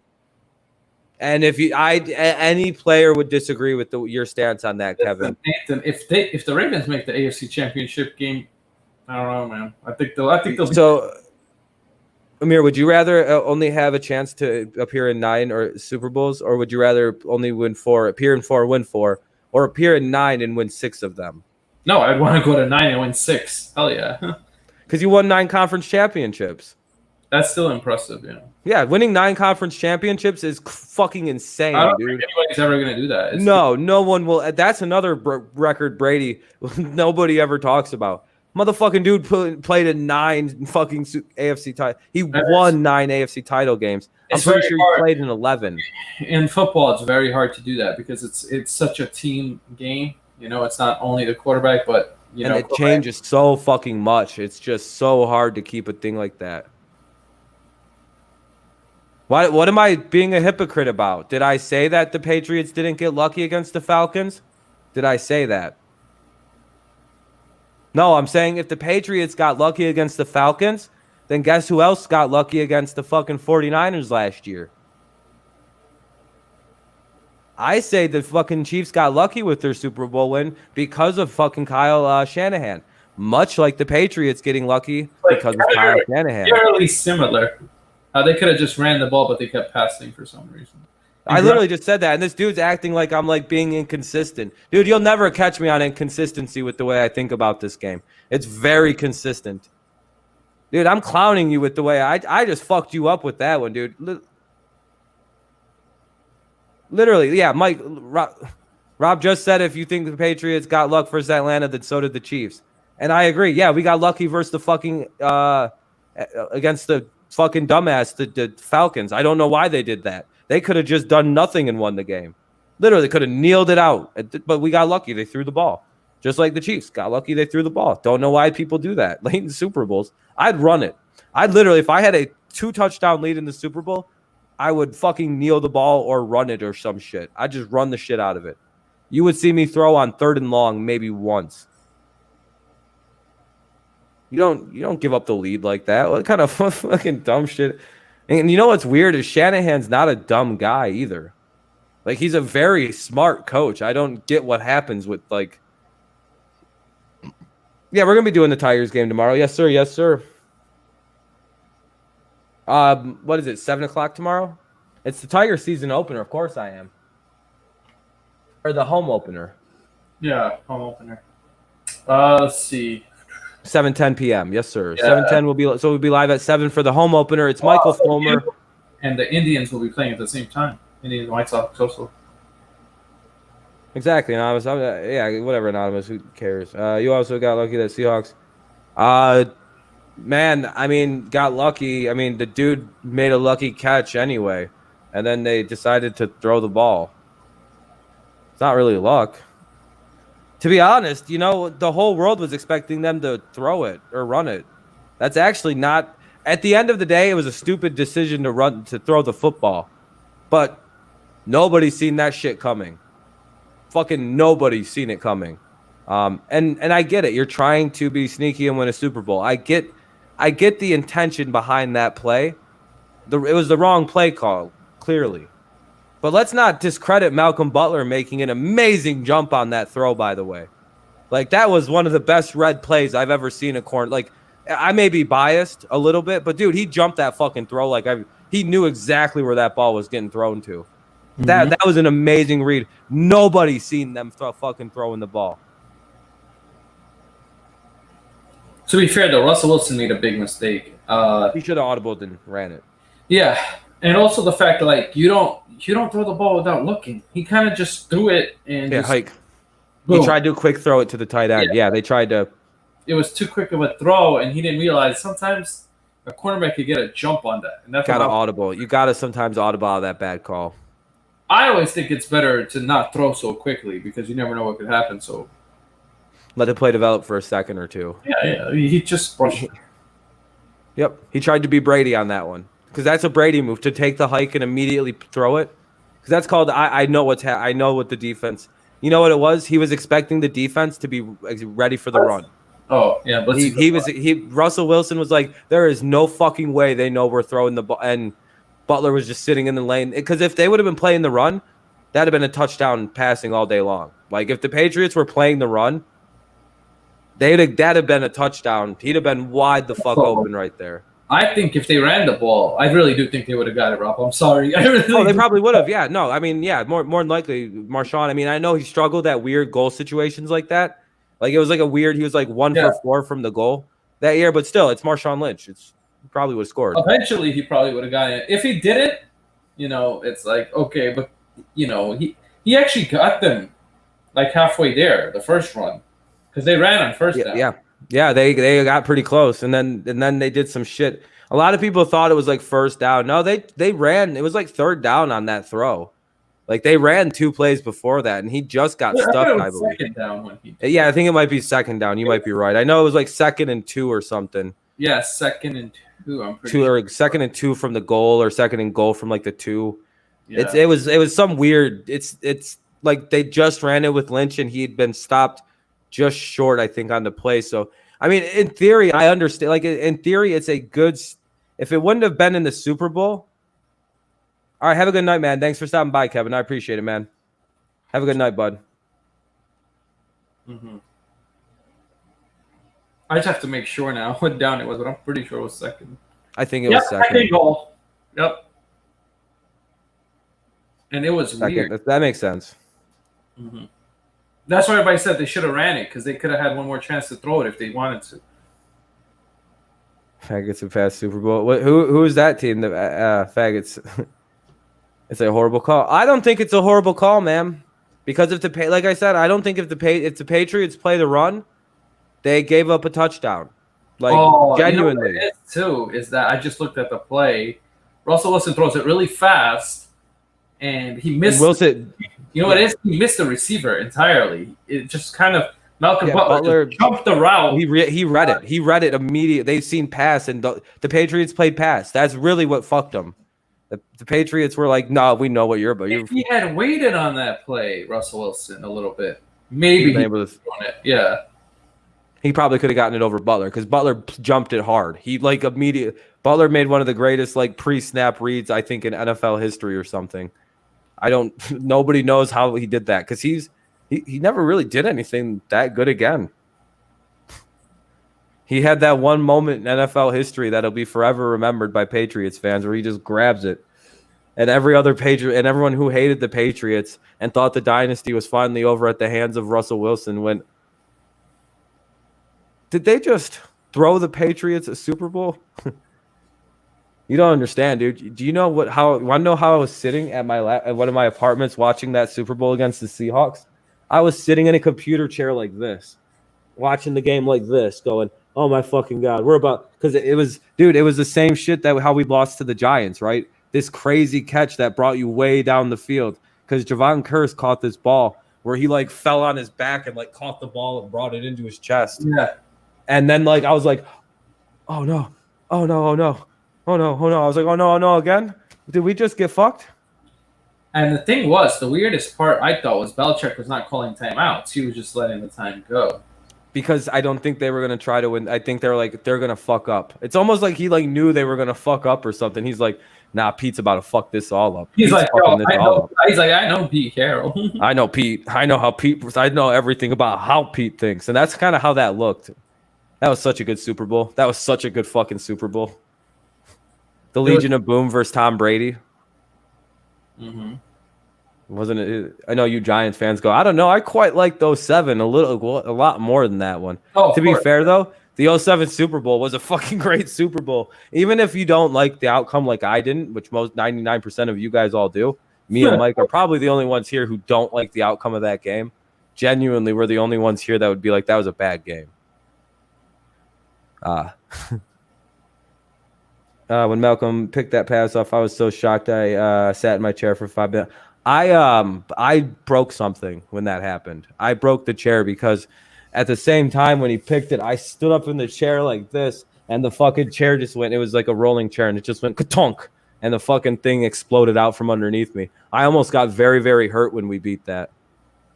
What about when what was your reaction when Tyreek caught that ball?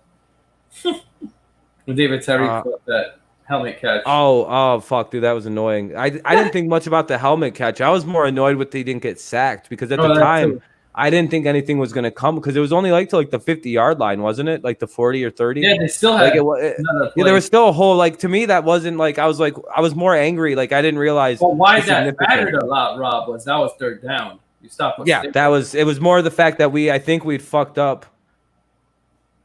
Couldn't sack Eli. He somehow for some reason they just couldn't get Eli on one play.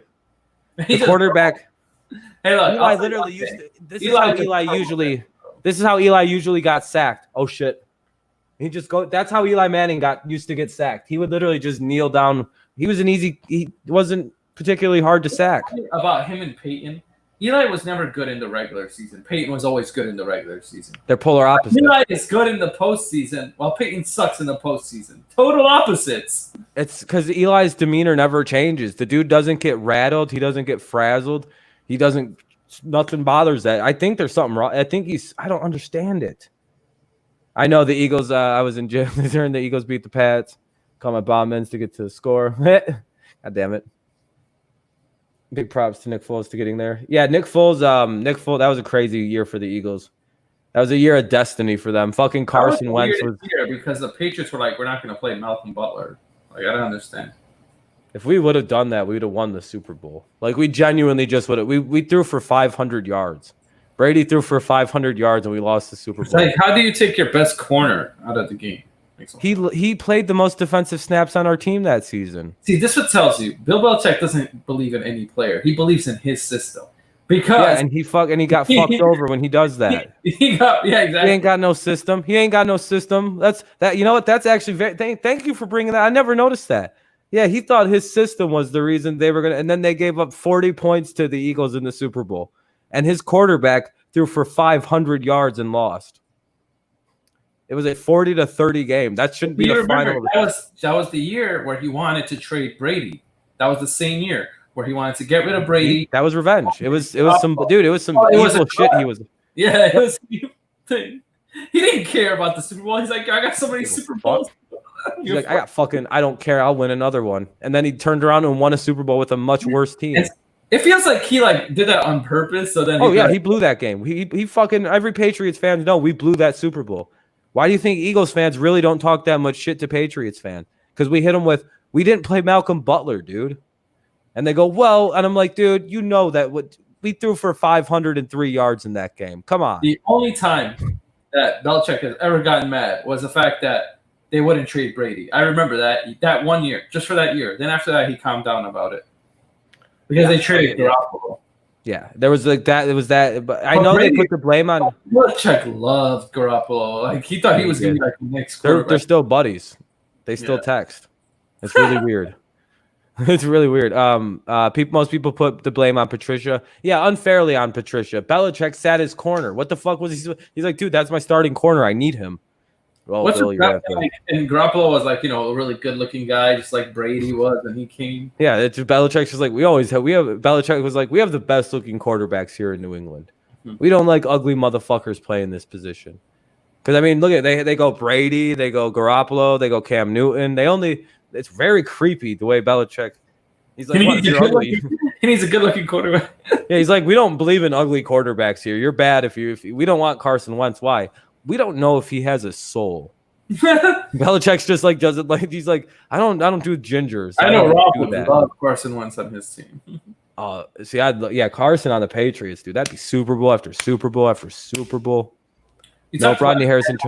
Guy who got buried, Josh Rosen. I wonder if he's ever gonna get a chance again.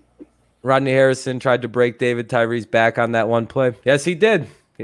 I mean, we got in big. Yeah, people couldn't handle people couldn't handle our fucking secondary back in the day. How the hell did David Terry hold on to that ball though? I still don't know how he did that. Dude, Rodney Harrison murdered him on that play. Like it's like, all right, well, you get the catch, fine. I think even every Patriots fan went, the fact that he didn't drop it is how.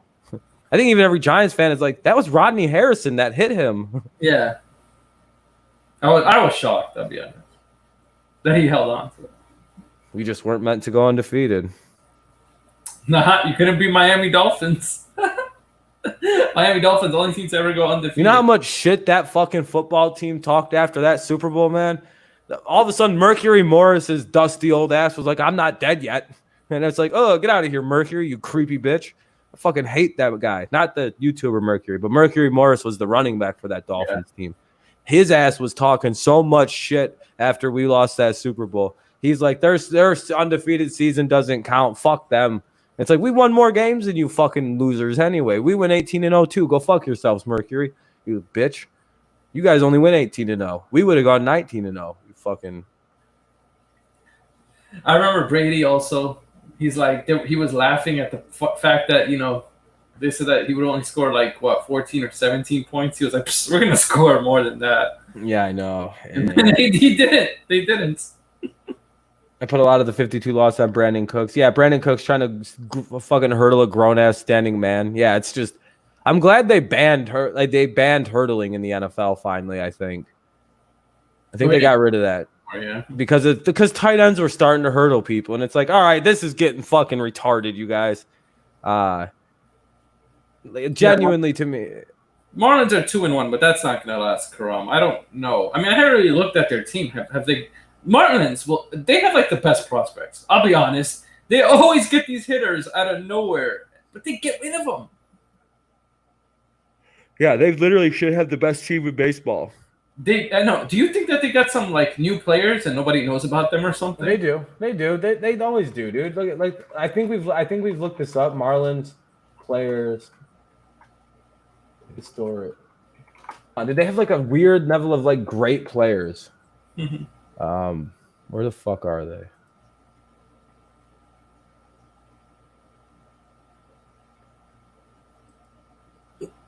Marcelo Zuna, Christian Yelich, Juan Carlos Stanton, Jake Marisnick.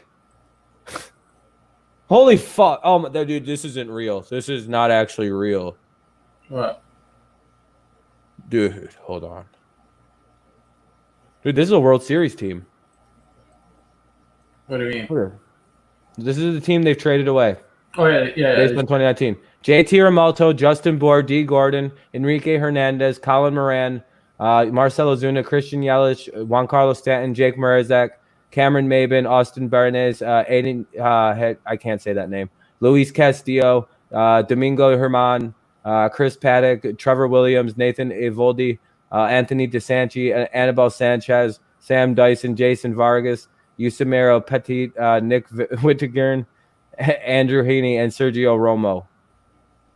And they also traded away Miguel Cabrera.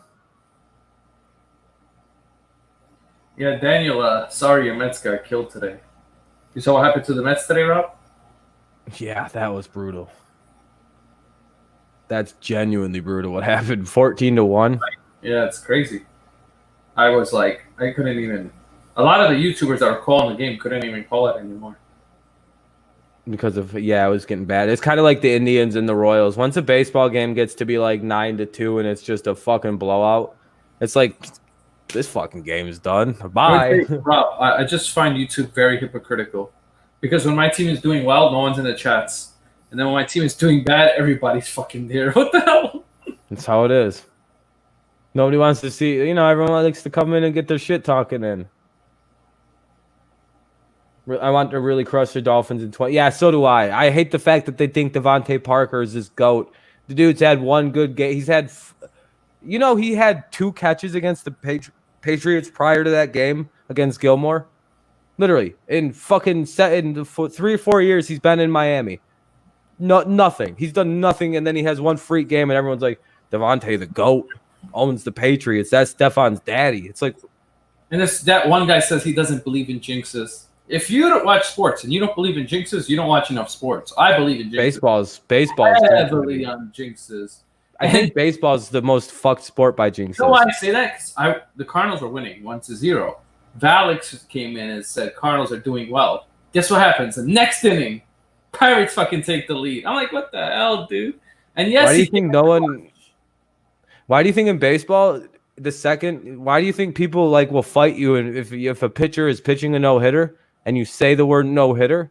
Why do you think people will get physical with you at a baseball game?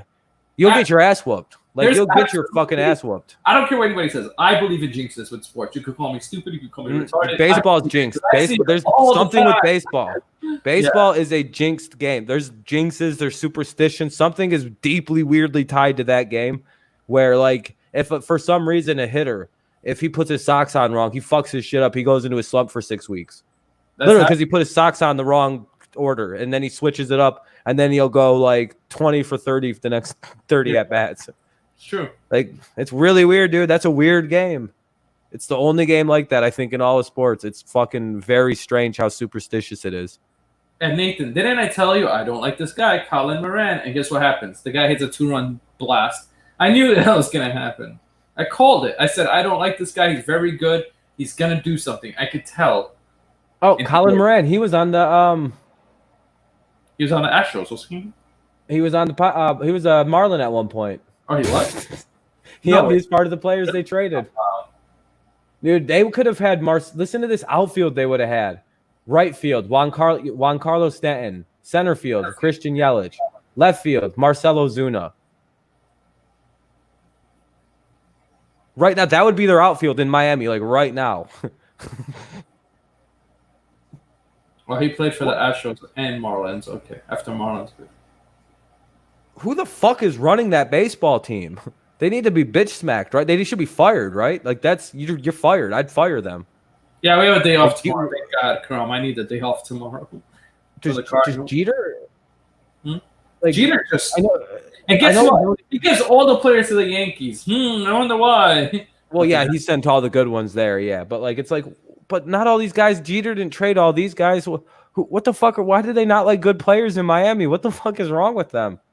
That's literally they realize they can't afford to pay them, so they only have 2 players that would have a negative WAR. Everybody else is a 1+. Nathan Eovaldi for the Red Sox. I will say some of the players got a lot better when they left Miami. Like Christian Yelich, TJ Realmuto, way better. Dude, that's just so unfortunate with the Yelich thing. It's just I think that's the one that hurts the most if you're a Miami fan. The other ones you can kind of stomach. You're like, whatever. But losing Miguel, they were paying him way too much money. Stan could get hurt. What about Miguel Cabrera? Do you think that's the one that stings them the most? Oh yeah, that's terrible. He won them a fucking World Series at like 18, and then the dude wins a Triple Crown, and he's just winning. And he does that in Detroit. They're like, we could have had the greatest right-handed hitter ever, and then he'd be aging out with Christian Yelich in the lineup, along with fucking Juan Carlos Stanton and Marcelo Zuna. And they'd have Cabrera in that lineup. Every time I think of Miguel Cabrera, I always think of the Tigers. I forget he's even on the Marlins because he's been on. Yeah, he won a World Series. That was such a crazy team. I know, because he's been on your team for so long. It's like, since 2007 or 8, or what? Because for some reason they took like, I don't even remember who we traded. We traded like Cameron Maybin. You know who we traded, right? A very promising rookie named Cameron Maybin, and a very young promising pitcher named Andrew Miller out of North Carolina. Everybody was very high on Andrew Miller. Fucking Andrew Miller sucks on the Cardinals, man. I don't know what's wrong with him. He always gives up runs. Dude, he was so good when we drafted him. Like, he was supposed to be like the next great pitcher in baseball. He was a good relief pitcher. Yeah, he was pretty good as a reliever. He was a starter. It was kind of like the Shane Green situation, where it was kind of like, you can't play baseball without trash cans. If you ain't cheating, you ain't trying. Yeah, exactly. I don't think it's bad to cheat in baseball. I don't think it's possible. No one's ever been able to prove to me that you can make yourself have better hand-eye coordination by taking steroids. Well, but Andrew Miller was god awful until he went to until he quit trying to be a starter. Yeah. The dude would not accept. The Tigers tried to convert him to a closer his whole career, and he said no. Like, he actively fought the Tigers and other teams about becoming a reliever. He's like, no, I'm a starter pitcher. No, dude, if I wasn't that good of a starter, the first thing I'd do? Go become a closer, because I can throw about 5 pitches as a closer, and I can gas it for an inning. Okay, fuck yeah, I'm going to go be a closer. I'm going to go be a great closer. Rob, how do you like the rule that you have to pitch to 3 batters? I hate that. That's fucking stupid. But it's a good speed up the game rule. I get it why they had to do it, because I was getting tired of having a specialist. I'm very tired of, like, you're a specialist for this pitcher only, for this one hitter. What about in extra innings, they got a guy automatically on second now? That's just for this year, and I know why they're doing it. It's interesting. I don't really like it. I kind of wish it stayed. It's scary, dude, because it's like, I guess it's fair for both teams. Get it? Hey, both teams get fair. it. That's fair. Yeah, it's a fair enough advantage. You put your fastest guy on second. That's what you got to do. And fucking try to get him to steal the third. All you got to do is get a double. You get a run. Or you could be like the Tigers, just hit home runs in the 9th inning now. That's all you got to do. Tigers are just a 9th inning home run team now. We're just clutch as fuck. I don't know who CJ Crone is, but that motherfucking dude is changing life in Detroit. He's got some Pirates power are in him. not that bad. The only problem with the Pirates are you got to fix your pitching. Your hitting is okay. It's not so bad. As I've been watching these games, the hitting has done okay, actually. It's the pitching. You know what the Tigers' problem is? We're just a young team. Yeah. Tigers have all the makings. We're a young team I think they're slowly finding their footing. It's coming. I would not want to play the Tigers in 2 years. That will be a motherfucker of a team to play. Jacoby Jones is going to be so good. Andrew Miller sucks on the Cardinals. I don't know what happened. He's just not good anymore. I don't know why they even use him. Every time they use him, Rob, he gives up a run. Every time. I'm like, fucking stop using him. I've often said pitchers shouldn't switch from American to National or National to American League. That ruins some pitchers. I mean, look what it did to Dontrell Willis.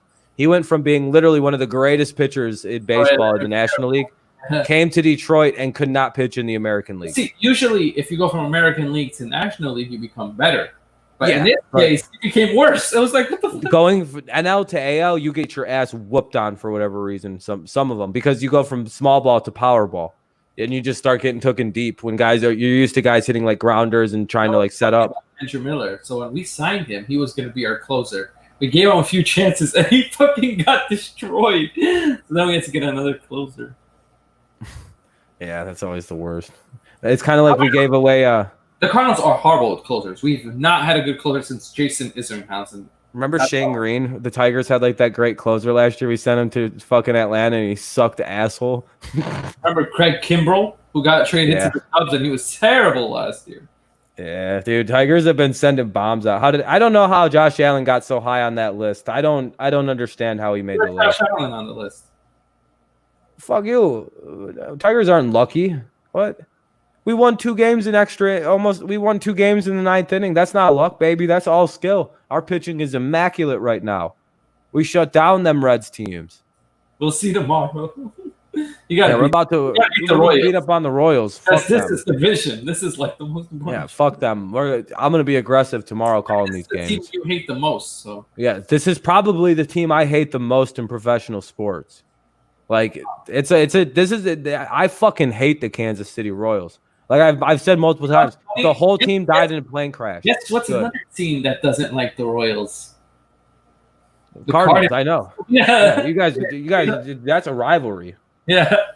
That's like we are the true state. We are the state. We are the team of this fucking state, Kansas City. But guess what? You know who the real team is. We own Missouri. They're like, we own Missouri, and it's like, fuck you. We get Missouri. Everybody forgets it's the Kansas City and Missouri, not Kansas City, Kansas. Yeah. Remember when Trump said that?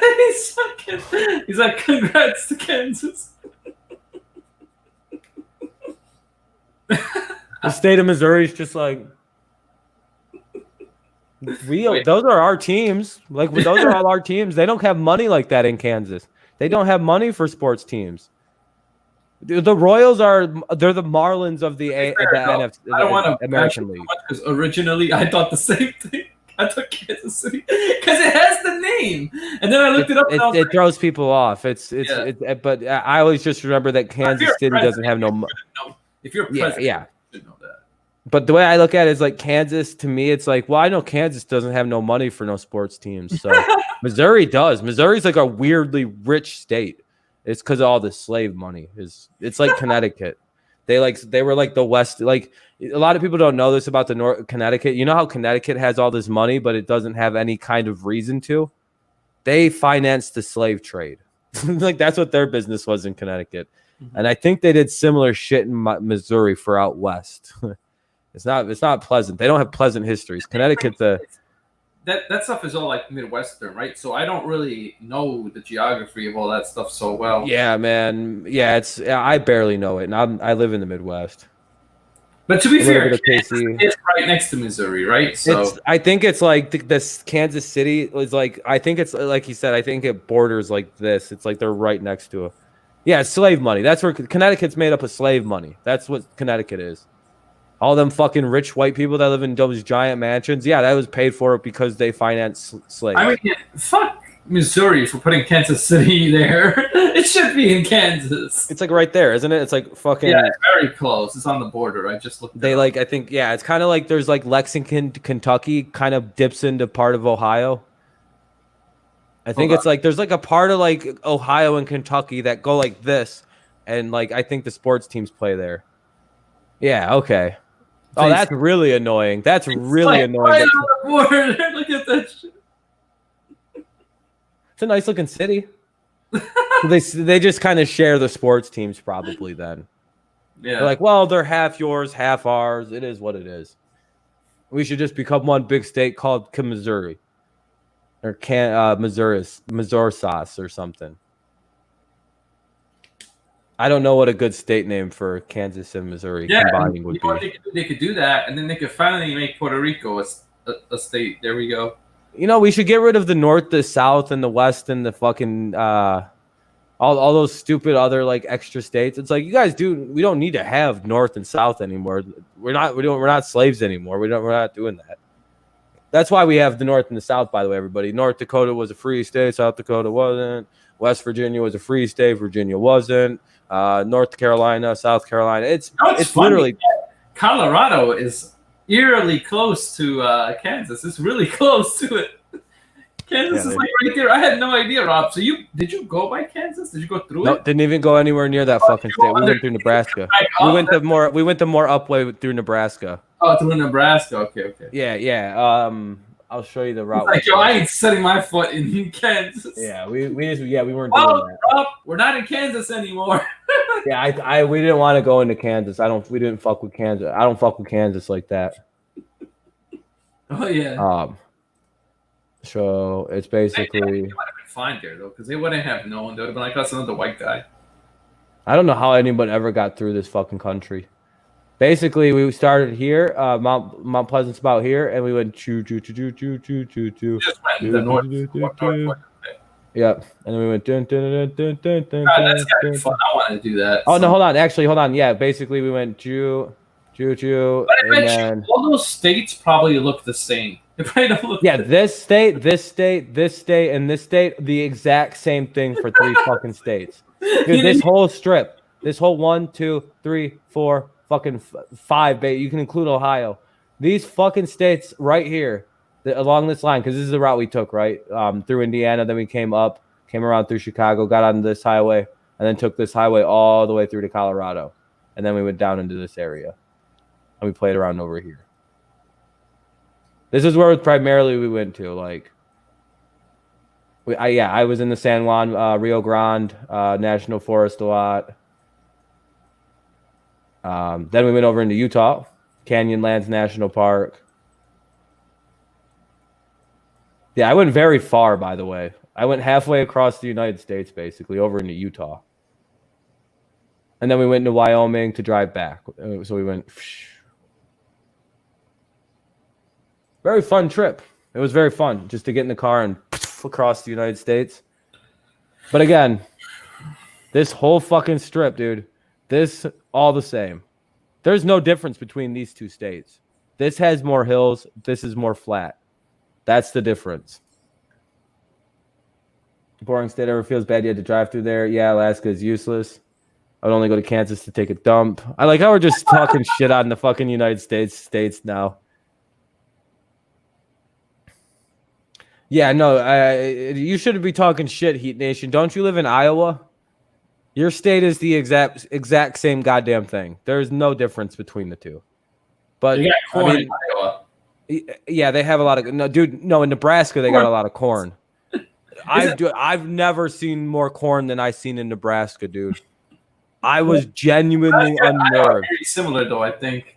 Yeah, they are. I was unnerved by the amount of corn, dude. The entire highway, look at it, like this entire strip of highway, just cornfields, just corn right through all through here. Look how quick you get into Denver though, in Colorado. This is where we were based out of. This is actually the exact location we were based out of, Grand Junction, Colorado. This was the, the area. I wonder if I can find, like, the hotel where we stayed.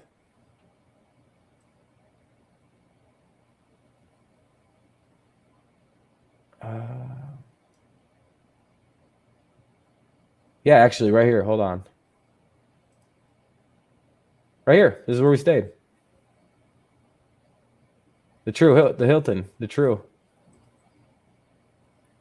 Very nice. Mm-hmm. Yeah, it was a pretty cool little hotel. That's what Grand Mesa looks like outside. They have charging stations for your Teslas. You can see mountains in the background.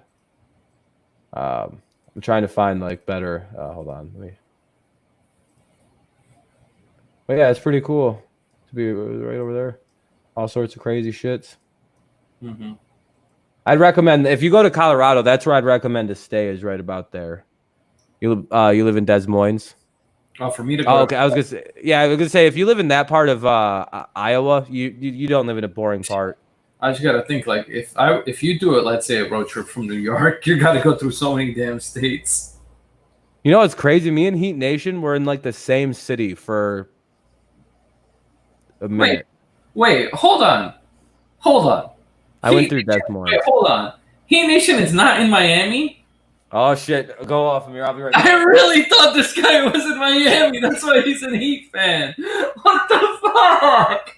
No, this is why I say Miami Heat fans are fake because they're not even. Oh my God, why? What? You probably just like the Heat because LeBron went there. Oh my God, what did I just realized that this whole time I'm like, I'm thinking Heat Nation lives in Miami or in Florida or close to it, but he's probably a bandwagon. He probably bandwagon originally. That's probably what happened. Is that what happened? He's from there. Oh, he said he's from there. Oh, okay, you're from it. Okay. Oof. I was about to say, I remember him saying Alex. something about Miami. I remember him saying something about Miami. I knew he was from there or something. So he's all good. But I was about to have a heart attack right there. Yeah, I was I was saying something. There is no way a guy from Ohio was talking shit to me about my basketball team. It would make sense. I'd be like, damn, dude. I actually was confused about that. If somebody comes backstage, you can let him on. I don't want to let nobody on. Oh, of course they come on as soon as you say that. Oh, really? Shit. Yeah, Alex is here. Thought Yeah, Alex. because I was the one that asked for the. No, man, whatever. Wow, the Giants. What's up?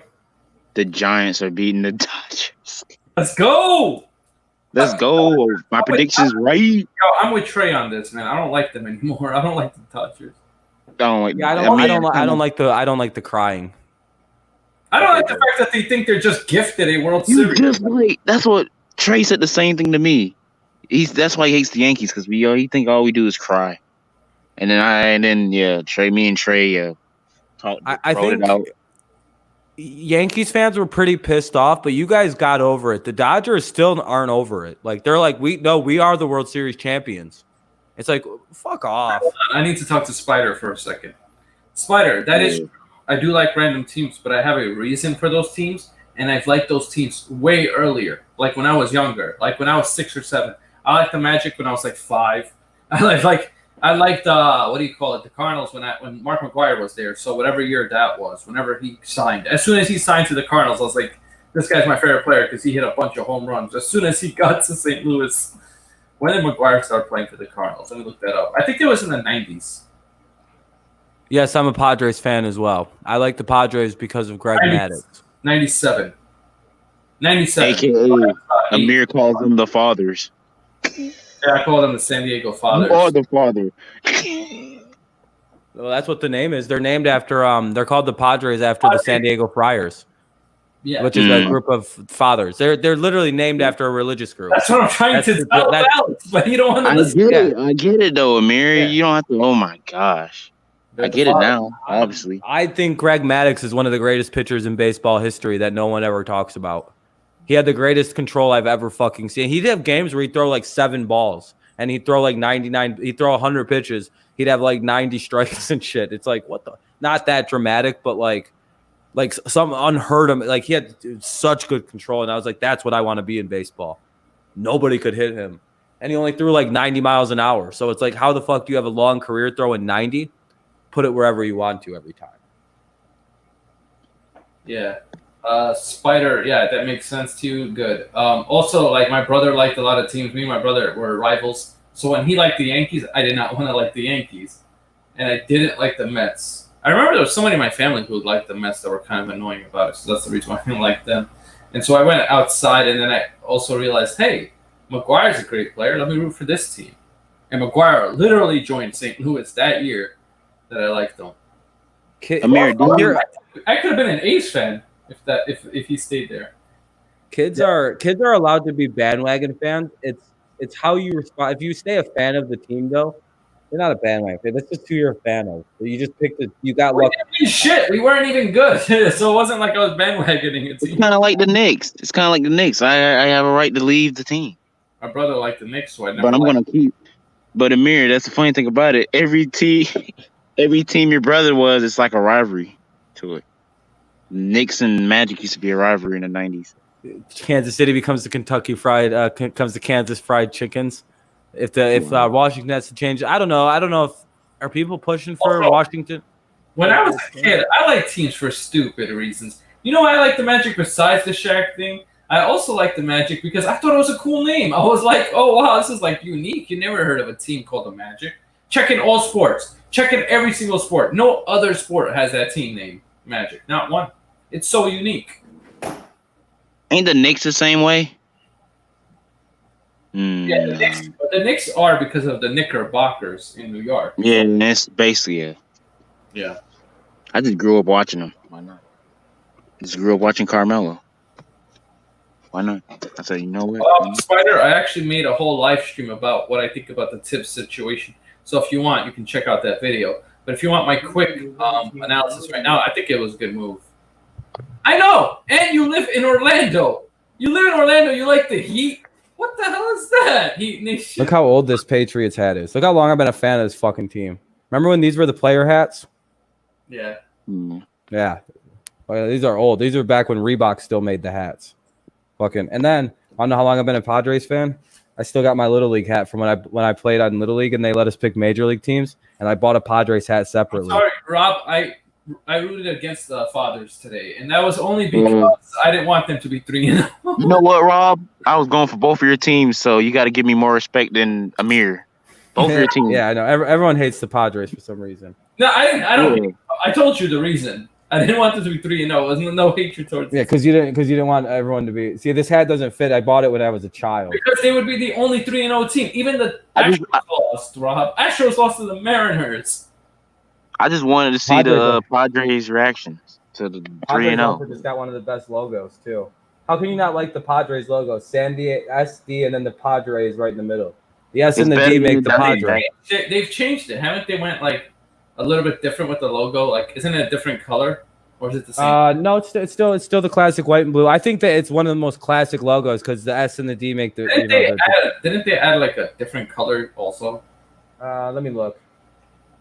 You might be right. You thought a team name like the Magic was a bad name, Heat Nation, and you think that the team that's called the Heat is a good name? No, Magic is better. I think the Magic actually sound like a better name. There's like an alternative logo where it's brown and yellow. Like that's their alternative logo colors. The Pats logo, yeah, the Pats have one of the best classic logos. Light shadows. But Mark McGwire was originally on the A's. Had I got into baseball at the time he was on the A's, I would have liked the A's. When he was on the A's, he was part of the Bash brothers with Canseco. Yeah, and Canseco ratted him out. Was the guy who got McGwire in trouble in the first place. People knew McGwire took steroids, but there was no proof. Jose Canseco was like, I injected him. So there you go. There's a reason why Canseco doesn't have any job in baseball right now, and Mark does. Yeah. Is Mark still the hitting coach for you guys, or is he hitting? Did he go to the Padres? I thought he was a Padres. Yeah, I think so. I think he's actually our hitting coach. Yeah. Either way, he's a great. Like it's like one of the things I've often said. You still have to be able to hit the ball. Like you still have to make contact with the baseball 73 times to make it go over the fence. He was always jealous of McGwire, always. Canseco, oh yeah, he wanted to be Canseco, and he snitched on him, and then nobody accepted him. But now he's trying to snitch on him still. Now he's trying to make up and be like, "I'm sorry, Mark. I'm sorry I snitched on you. I'm sorry I ruined your career and ruined your legacy. Do you forgive me?" He's like, "Fuck you." Oh yeah, you're trying to ruin everything. Exactly. He's like, "Fuck you." And guess who we got after Mark McGwire that I loved? Albert Pujols, another great hitter for the Cardinals for a very long time. Helped us win 2 World Series. Could have won 3. I'm kidding. I wish we kept him, but we couldn't afford to pay him. I hate when you Oh, he's not the hitting coach anymore for the Padres, but he was, Rob, for 2 years. Oh, okay. I know. You know what's crazy is you want to hate. Could you imagine 2 polar opposite guys in Albert Pujols and Mark McGwire? Like Albert Pujols spends his free time like helping out with like retarded kids with Down syndrome and shit because he's got like this weird passion about that. I didn't know that about him. Like he's like real like he was almost I guess he was like born like he's kind of retarded. Like I'm not even saying that to be like mean. Like he's like I was like supposed to be born with Down syndrome and shit. They almost aborted. Like he's got like a crazy story and like he's like a great human being. And then there's Mark McGwire. Professional asshole. It's like the Cardinals have had two polar opposite hitters. Both of them are legendary hitters in their own right. Mm-hmm. Yeah, the Pujols are the Astros' nightmare. Oh yeah, Pujols is the reason the Astros are in the American League now. They had to tuck their tail between their legs and leave the National League. They got beat up on so badly. I'm gonna ask an excellent question. Magic or Cardinals on What's Friday? up? Oh shit, you're I'm gonna choose the Magic on the Friday because you're lagging out. Or is that me? Is it still lagging out now? I'm gonna choose. I think you're good. I will choose the Magic over the Cardinals on Friday because there's tons of Cardinals. Like, I'm gonna look at what team is playing what. I know they had to put the games right next to each other. Couldn't they split them apart? No, I gotta go the Magic because there's only 8 regular season basketball games. There's 60 baseball. I can't call every baseball game anyway. I know that. Yes. KC's logo should be tread marks on underwear. That's really what the Royals should. I don't know why they're the Royals. They should be called the Jesters. They had 2 good fucking years, and they think they're the shit. I don't like the Royals. Trust me, I don't like them either. But their name is sick. The Royals, like their royalty and shit. That is a pretty loyal. I call them the loyal Royals. That's what's a bad name, and I'm not saying it's not like racist or anything, but the Indians. Come on, it's a stupid name. I don't like that. Me neither. Like, I agree with that. Why did they ever change it from the Spiders? Yeah, that's such a unique nickname. That is such a unique sports team name.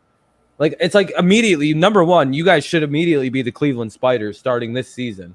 Oh yeah, because NBA playoff will always go over. Sorry, Rob. One of their it's all good. One of their don't they wear blue and red as like their primary colors? Yeah, blue and red. Who the fuck else wears blue and red as their primary color? Spider-Man. How the fuck did the Indians not already jumping all over this? Yeah, they should have been the Spiders. It should have been the Spiders because it makes sense. Spider-Man. Go back to that. That'll be cool. I just realized that. You know about the Indians? People are so stupid. They think this is happening now. No, they've been thinking about changing this name for a while, and I'll tell you how I know. Very long time. Yeah, you know that logo? They've got rid of that a while ago. You can't get a hat. Get you ready. This is dude. Imagine this is the logo for the Cleveland Spiders. Come on, that could be the new logo. Yeah. That goes so fucking stupid hard. That does.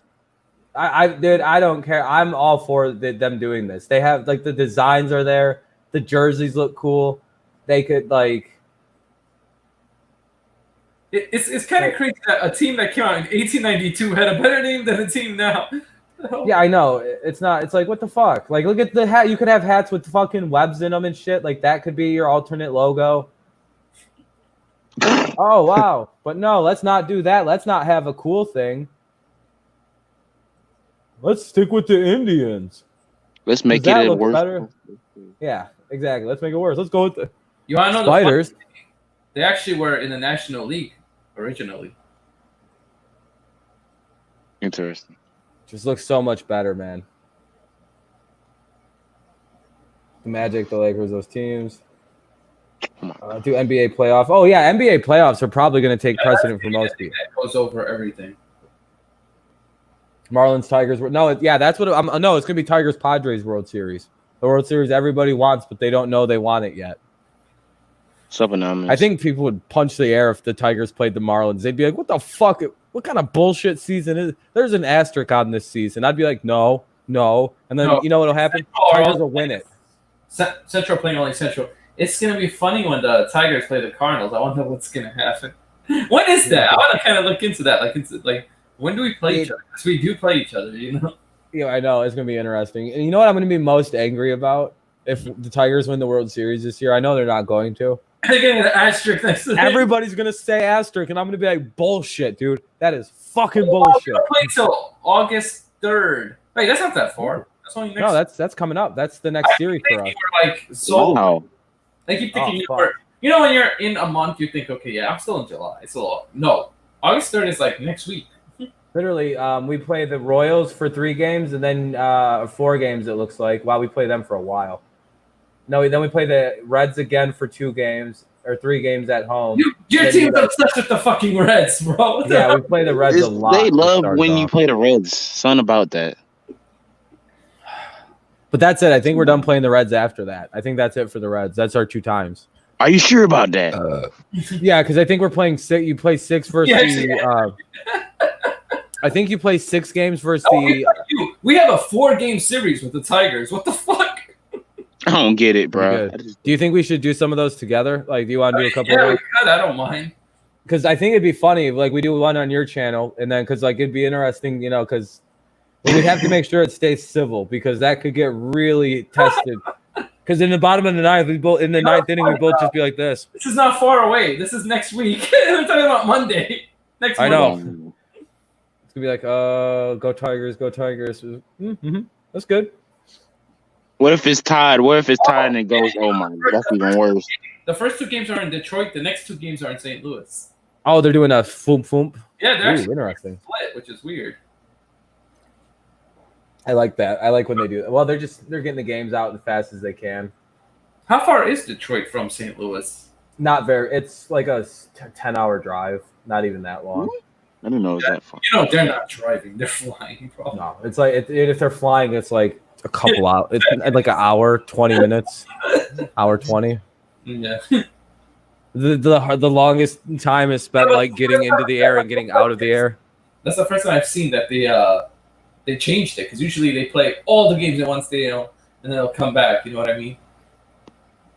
In fact, hats in Cali can get you shot. I love the Mets hat with the blue brim. The is a gang who wears that hat. I love the Seattle Mariners hat with the blue brim. I have to be careful. Yeah, I've heard about that actually in places like California and New York. I think it's really bad too. Hats can get you fucked up for some reason, which is like, God damn it! I just want to wear the hat. I like the way it looks. 3-1 Giants. Oh my gosh. Can't believe that. Dodgers fans. Also, Rob, this is the only time we play you. Then after that, I don't think we ever play you again. Do we? Yeah, that's weird. That's weird. Oh, because you only play. Wait, I'm trying to double check. Yeah, that's it. Just these times. Wow. I think you play everybody outside. Oh, okay. I got it. I got what it is. You got to play outside the, what do you call it? The division. When you play the Central, you play them 4 games. That's what it's looking like. Okay.